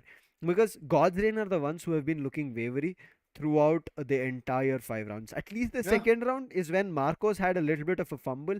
Nothing worked out for them. But at least in the previous round as well, if not for many of the players from Marcos to be knocked out, it wouldn't have been God's Reign winning it out. So God's Reign just winning by an inch and also not a lot in terms of goals. They should look forward to closing it as clean as possible, but Marcos are not going to let that happen easily. well, definitely after choosing this kind of Pokemon, having double up all-rounder type of approach, it might actually give them the upper hand. But let's see how far this upper hand is going to go on because God's Reign, uh, even if we want to neglect the kind of dominance that Macros Gaming is going to dish out, I guess we can fairly say that yes, God's Reign is a team which has shown numerous times that they are the one which can easily capsize. Even in front of Revenant, same thing happened. Revenant Esports was able to capsize on them quite a bit. Hmm. 2 rounds were there in front of Revenant Esports, and after that, what happened? God's Reign came back quite harshly and delivered quite a bit of damage, and eventually they were able to bag out that BO5 in their favor. So this BO5 could be another set of example that Godsend wants to set. Yeah, I hope they do. Because if not, Marcos, they will be running away with a point and an advantage in the tournament as well. Missing out for God's Reign to sit out on the top. And also, no team in the entire tournament will be getting 6-0 in their overall points table. That's a way to say. Definitely, that will be absolutely amazing to see in the standings that we are having 6-0 in our favor. That could be quite amazing. But Godsend, they are struggling for now. Godsend having 2 goals done. And on the other corner, if we talk about this particular Pokemon size, is available. Look at it goes on for another set of +5. Cleanup also goes for another set of +4. Another goal is getting done. But last Berry, meanwhile, is about to get KO'd. But he has already done the job. Oh, goes in for the berry. Survives for another fight. Gets KO, unfortunate. Yeah. God's Reign, they receive their early knockout on Lucario, especially such a crucial player. Now, Divine trying to chase Vox as well as Miriam if possible, but he still spin up a small, tiny one. Yes, you cannot underestimate the tiny thing Pokemon now because it's going to be one of the biggest at the end phases of this fight. But again, back into the game is going to be Vixen. He's trying to do damage. He gets a couple of AS energies on the wild Pokemon which just spawn, but that's all he can expect. Whereas the other players coming in from Marcos, they're trying to push up to get goals scored in, but also you could see with 7 and 9 they can go for the goal, but they're not overextending. But in the meantime, the top lane, a big 23 comes in the favor of Marcos. I understand in the early stages I might just say it's a big 23, but it's still a good one. It's a good one, no doubt on that. Snowy under the corner, falls back, gets the Wildberry, and look at that. Snowy like this taken down, that's a good one. Meanwhile, if we talk about the KOs, well, that's quite important. But another beautiful fight is coming up. Now the 4 Pokemons pushing forward. Azumarill gets taken now. It's an open arena, it's an open season for this particular team. And look at that, they're able to score it. Meanwhile, the goal zone is going to get destroyed soon enough. You saw the Amosvine Divine was on the bottom lane. It did not work out for him. But when the team decides to wait, bottom lane did not work, let's okay. Leave only one Pokemon, everybody else start pushing up top, and 4 people push top, take only one solo player and make him pay. But Walk right now exchanging that blow, but Walk he might also be eliminated. Gets frozen for a second, but nobody capitalizes. But there is a chase on the Electro Ball, and this is why I said Walk is a brilliant Aegis Slash. His KO streaks are not stopping. His hits are just brilliant. Everybody is just falling into the triangle, and one after another he's just delivering big blows coming through. He puts up a shield to deny that damage from happening, but finally understanding that he's taken a lot of damage that he could take, and now he's in a risky situation. If he goes down, he puts his team in a big risk, and that's the reason he TPs out of there and moves away. But in the meantime, Vox, he's stuck. Miriam is trying to help. Divine in the meantime is calling reinforcements, and the reinforcements come in time. take out the player from Marcos. The mime is out. Yes, of course, the mime has been taken now. Meanwhile, I guess if we talk about the goal getting scored, yes, the objective is pretty much occupied. Meanwhile, if we talk about another chase sequence, let's see how the situation gets converted. The AG Slash tries to be a little bit more decisive, but he has to fall back. Ivy sort on the corner, the top lane is actually going to be the concern for this guy. Isomerel gets affected. Meanwhile, with the Eldegoss, the support is coming up. Definitely, I believe the KO could come in. Bottom lane push, the same thing that Godsrain had done, Marcos are doing. Can they push it to 100? Right now 1 or 2 is what Godsrain are sitting at. Goals are coming up one after another, but Wall, he's also like, goals is not the only thing that we are here for. We are here for the chaos as well. Mine helps out, a 3 chaos streak follows up, and the entire bottom lane control taken and destroyed. And Marcos take the lead in the goals. But now, yes, of course, the lead is there. Meanwhile, if I talk about Regirock, the concern is going to be there. Registrash with those triangular attacks is also trying to be quite chaotic. And look at that, Mew gets the particular advantage of that particular Regirock. Meanwhile, Regirock is going to be the concern for Watson. They are basically like, if you got the Regirock, now we are going to focus on the top lane and even get the Regirock. They are very close to it. Yeah, Lucario does the final damage. And with that Regirock advantage, things can be very critical for Michael's Gaming. Let's see how far the situation goes on. Everybody is trying to dish out the damage. Lucario was able to take down the Isomerel as well. So definitely at this point, Regirock and Team Godsrain, they are looking quite confident. Godsrain looking back to get in control, but Walk with the Unite to take down Divine, but he's also losing his life. But finally a Solar Beam comes through, should put an end to one of the players. Yes, the Pillow Strike goes down, but there is also Walk who goes down along with Miriam as well. Now it's only up to Snowy as 3 players are lost in the top lane battle, and they give up to Regieliki and the entire team of Godsrain. The Rain back in control is what they have done in terms of the lead, but not a big one this time. Godsrain having 168 points. There is a buffer of 20 points, I believe. That's all they've got at this point. So definitely the buffer is not that much. They should actually initiate another set of attack and eventually go for more and more points. But meanwhile, if we're talking about Marcos Gaming, they are close to the legend repeat. The attack is for sure coming up. They are trying to damage it out. Meanwhile, if we're talking about the Edge Slash, tries to actually go ahead and farm a bit more of the synergy. Meanwhile, on the top lane, you can see that Dodrio and the Isomerel and the Lucario are also there. So it is a tussle between these 3 giants. Let's see how far situation goes on. Dodrio and the Lucario has to fall back because they know their situation is not looking that favorable. On the bottom lane, already 1 goal has been destroyed. Mew tries to go a little bit more far away, but Eldegoss and the Dodrios are also there. Right now, let's see what's going to be happening. I mean, they are trying to fight. Mew can find any value. Initial connections might just be there, but is it going to be enough is going to be the big question. Yet again, having these initial technical glitches, but it should be sorted very soon and we should be back into the game. Maybe not miss up a lot in terms of the action. Looks like Kerium is the one leading the charge, and Walk right behind him should be picking up the Sacred Squad and immediately slashing the players coming in, and therefore from there on you should see a heavy battle coming. So Dodrio as well came up with a Unite, and that's the reason they found an advantage to follow up with multiple streaks, and Omen is not looking for stopping. Miriam somehow survives and runs away, and this gives an advantage again here for Godsrain to take out the bottom Reggie, which is going to be Reggie's steal. And yes, players from Marcos are back as they take on Dodrio, but enough time has already been bought, I guess. So Reggie still should not go away from there, but Miriam comes up with a very good hit, but a Unite gets utilized just to confirm the Registeel as well as push back the players from Godsrain, push back the players from Marcos. It does work, but right now they have to switch positions because they are also super low. They might go for attack. If they do, they will also lose their life. At this point, the damage, the carnage is absolutely lovely. But look at that, there is only a buffer of only 2 points. Marcos Gaming, let's see how far they can approach in this particular fight up. If we talk about Godsrain looking a bit more decent at this point. Aggression is something which is working out for Team Marcos Gaming. And as well as if we talk about Godsrain, they're on a defensive end. But yes, they are doing a decent job. Fights are going in back and forth.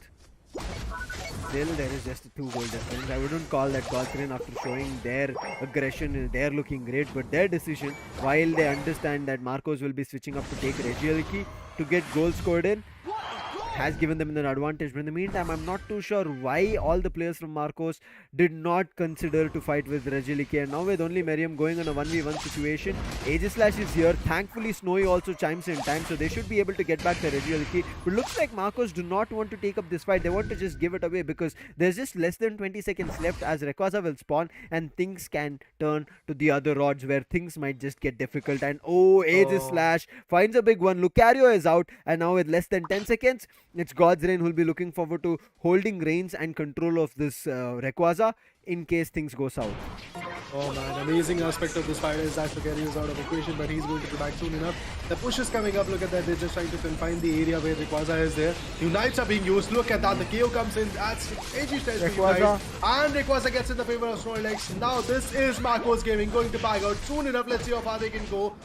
Mew already on the way. And if we talk about Snorlax from the mid lane, he also wants to go in. And look at that. Now the goals are getting dunked. And this is a 3-0-3. Let's see what happens, how the chase is going to get convoluted. In the bottom lane, there's a 1v1 fight with the Dodrio that is happening, but look at this. Kyurem understanding that he is unable to go into goal. He's helping, walks out. A brilliant shield coming through. Even though the Unite was used coming in, it was of no use at all. And with 357 and 357, Marcos and God's Reign are on a draw right now. It needs to be someone either from God's Reign or Marcos to get goals scored in, but God's Reign make sure two players pay a price, and from there on they might go for a heavy top lane push coming through. But Dodrio, he sneaked in, he gets an 8 in, which puts God's Reign on upper hand, and now in the meantime God's Reign gets a lot more goals scored in. This is what they needed, and from here on it does not look like Marcos can get back into the game. But wait, Merriam, he's also having something of his own. He still has the Rayquaza advantage and has gotten close to 20 or 30 for himself, and now with just 40 seconds left, a big 60-70 score gets scored in. 431, back is Marcos in charge. What is going on? This fight is not stopping. Divine trying to take control to go for a 50 score here, but is it possible? Because Snow is still alive, trying to do damage. Scepter with his Petal Dance is trying to help out, but walks immediately, switches in with the block coming through, takes down one player, and Merriam is not stopping at all. Even though we see 2-2 goals being done from the Dodrio, this 28-40 goals coming in from Merriam right at their base is the reason God's Reign will be unable to do anything again. Dodrio trying to push up 10 goals is what he has. He does put the 10 in, but the next 7 does not follow up. Oh wait, it does! This is going to be a very close call. Marcos or God's Reign.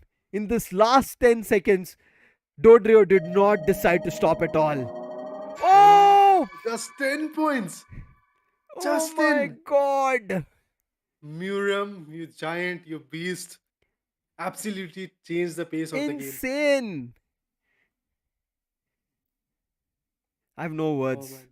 Exactly. Same here, man. How? We have no words at this point. An amazing performance, an amazing showcase of the talent and the skills and the right, let's say, time of manipulation. Everybody was fighting in the top lane. What Miriam did, he decided that he's going to go far away and eventually go ahead and score in the base goal zone. He had the top lane in his favor. He could have actually gone for the top lane, which would have been a little bit more actually advantageous. But we all know that the capacity of that top lane is going to be 100. So what he did, went for the basic base goal zone, and eventually he delivered quite a few goals. Look at that, God's Reign, a dent in their glory. What a graph here! One of the best fights till date that we have seen, and we never thought of it when we came to this I would say best of 5 raider. Graph is just, I don't know how to call this looks like some sine wave, like not exactly, but in terms of how you read your heartbeat, right, like the ECG coming through. I would call this the ECG of Pokemon Unite between God's Reign and Marcos Gaming. It played with our minds, it played with our hearts, and it went to the edge till the right last 10 seconds. 357, both were tied there. And Merriam changes everything, all the odds. The game has changed, guys. It's Marcos Gaming coming up even stronger. And it is going to be one hell of a showdown coming up in the national playoff stage too, because I was not even counting Marcos Gaming being this kind of dominating.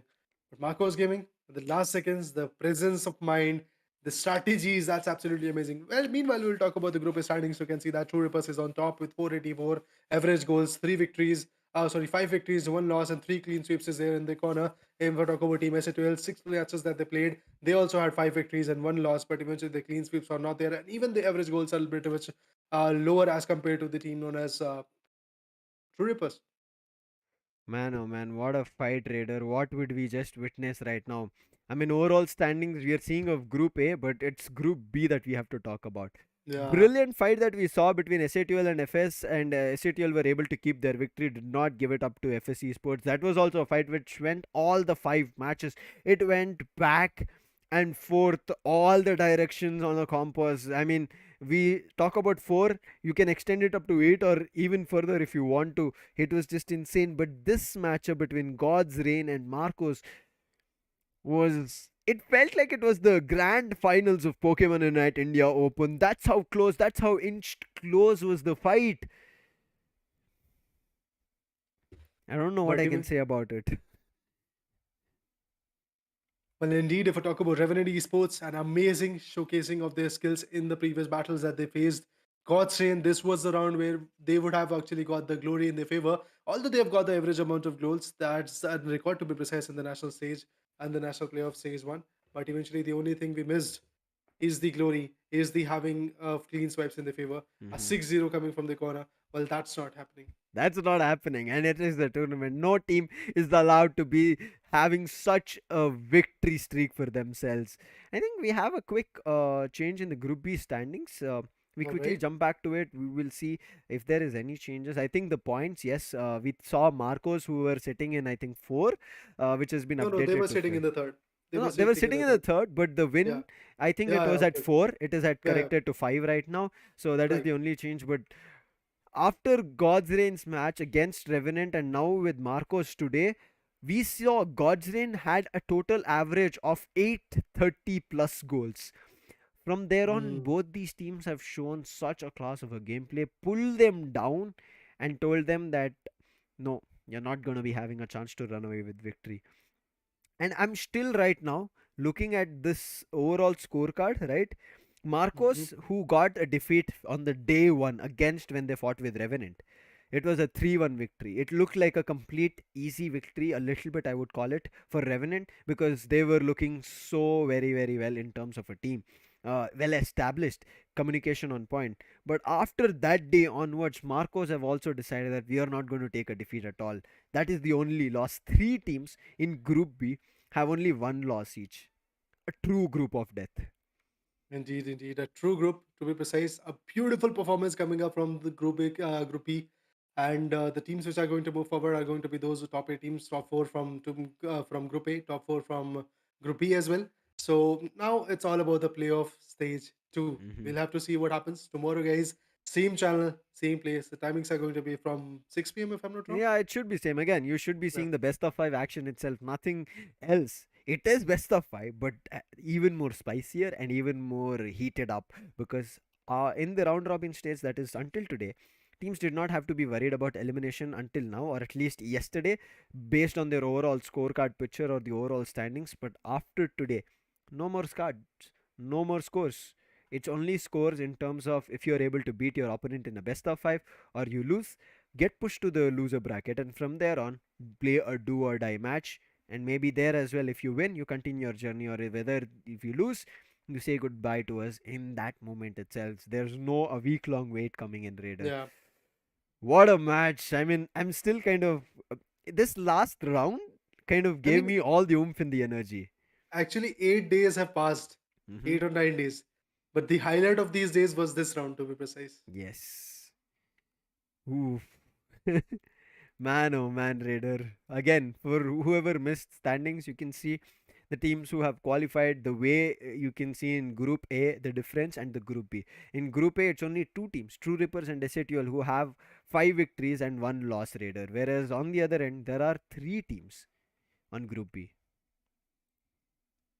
Oh man, what can we say at this point? A beautiful performance is what we needed to wrap up the playoff stage one, and that's what we got. Group B standings will be coming in, I believe. Okay, that's not going to come in, guys. Group A standings that you witness will be able to showcase that what was happening eventually in the Group A and which are the teams on top. It is the message. True Rivers, SCTL is there. Apart from that, teams like Hyderabad Hydras, FSC Sports, everybody tried their level best, but Hmm. guys, eventually those teams which are not going to get qualified, they have to learn, they have to evolve, just like their Pokemons do, and eventually come back a little bit more stronger. But Lucifer, can you once again announce what is the advantage of being the top four in this tournament? Now, as we said, there is going to be a cross referencing in terms of the which team that you will be able to play against. So right now, to give everybody an idea, I'm just opening up the draft. I mean, we do not have the, I think, schedule right as of now in front of us. I'm Um, thinking about that in the championship altogether. If you are actually in the top four, What That kind of slots are you going to get? that is something to be waited for. To be top four, you have to get to the edge of top four Mm. of Pokemon Unite India Open itself. That is not going to be an easy task, but we will see. But again, as we talked about the overall standings, the team on top will be battling with the team on the bottom in the group opposite, which is going to be Group All B, and right. that's how it's going to be a cross matchmaking that we'll be seeing. But all that schedule will be up on tomorrow. So stay tuned for the stream and look forward to which your favorite team is going to be fighting out. We are going to be saying goodbye for today. It's going to be me, Lucifer, as well as Raider signing out and looking forward to you tomorrow as we start off stage 2. Take care. See ya.